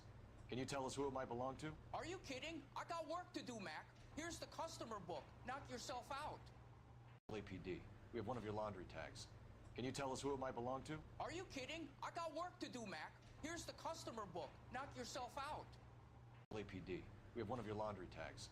Can you tell us who it might belong to? Wait, I don't get it.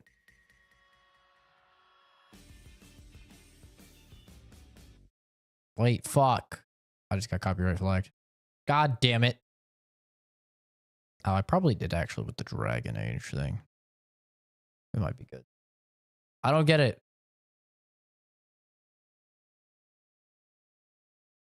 Because it's an Asian guy? Actually, I need Ronnie because I'm going to go for her fucking ending on this character. Ronnie.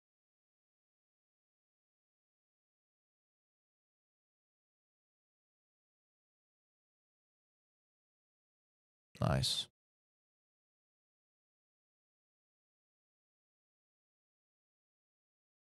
Feet. Sorry. Don't know what came over me. Will this show anything? Might show something.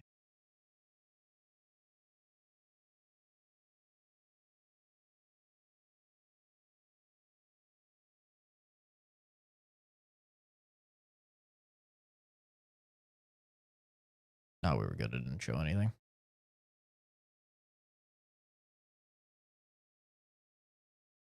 We were good. Will this show us something? Nah, this should be fine.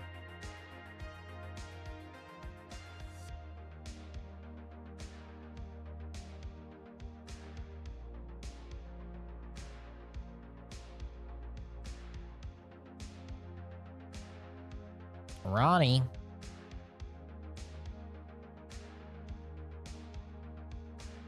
Do I even add anything? I'm trying to think. What do I even write?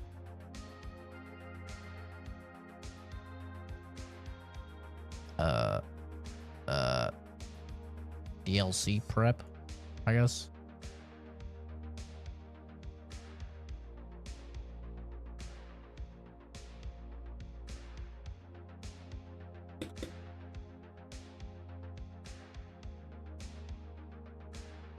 Prepping for DLC.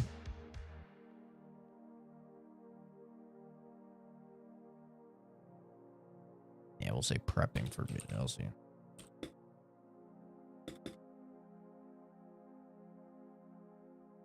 Gotta make sure the feet show. For no particular reason.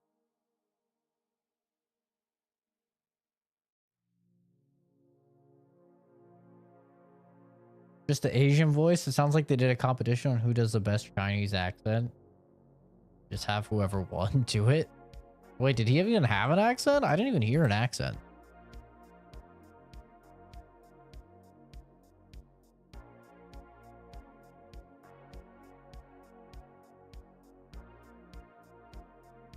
I literally did not even hear an accent.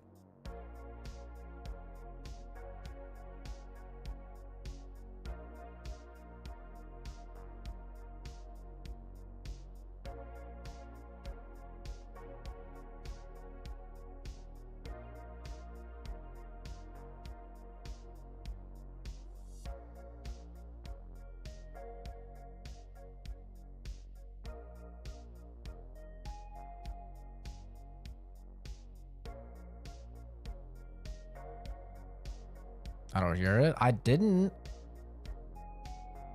Because I'm not a racist.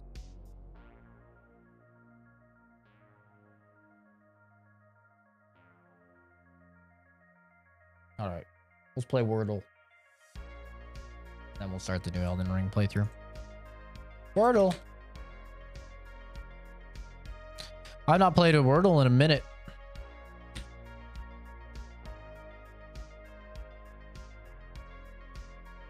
Is roused a word? Oh, it is.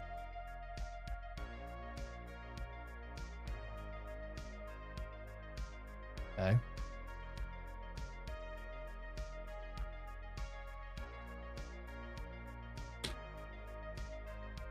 Oh my god, I'm a fucking pariah.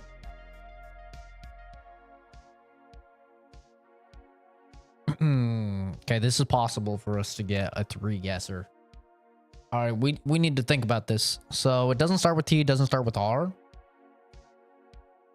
Probably starts with D. But then it can't be D R. So it had to be D E potentially. What word can we make with D E? That has an R and a T, but it doesn't end in T. D.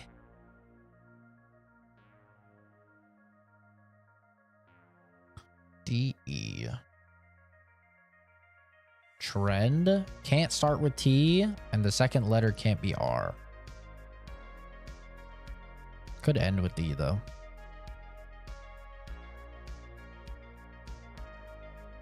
There's also some other letter we're missing here.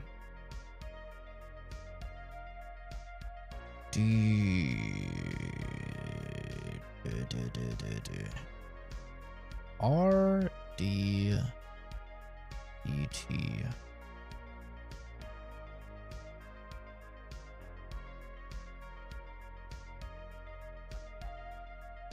D.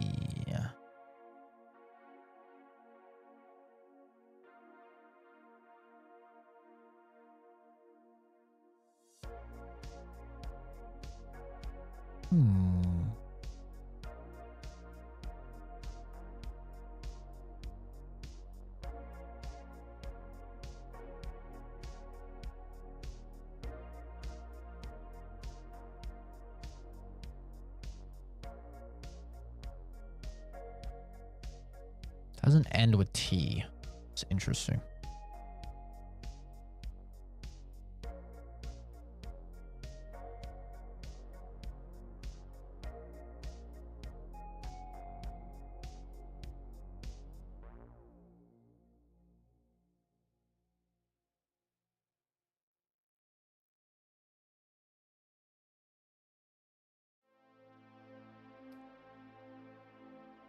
Detra. Any word?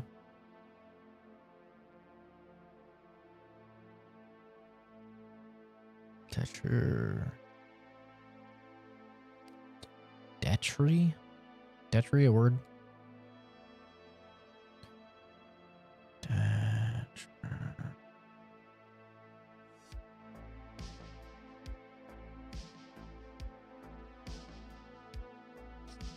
Could have two E's as well.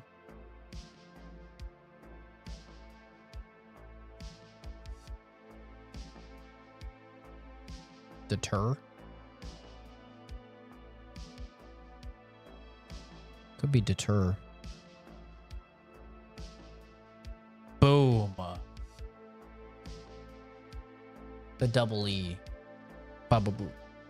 Deter. Nice. Yeah, deter is a word. Like you do something to deter someone, right? It's like to prevent something.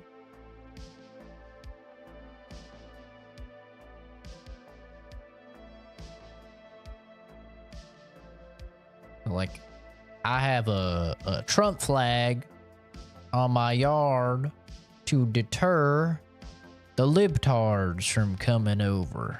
You know what I mean?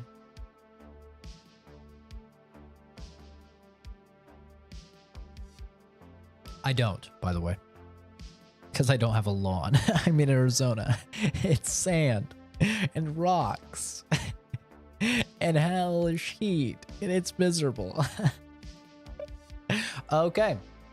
Well, that's Wordle. I'm going to end this stream. We're going to give it probably 5-ish minutes. And then I'm going to start the Elden Ring playthrough. So, yeah. Unless people playing something. I don't think so. I think Josh is streaming. Pretty sure he's streaming. He's playing Dragon Age.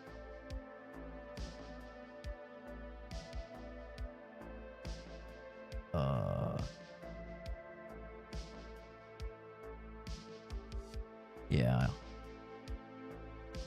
think he's just playing Dragon Age.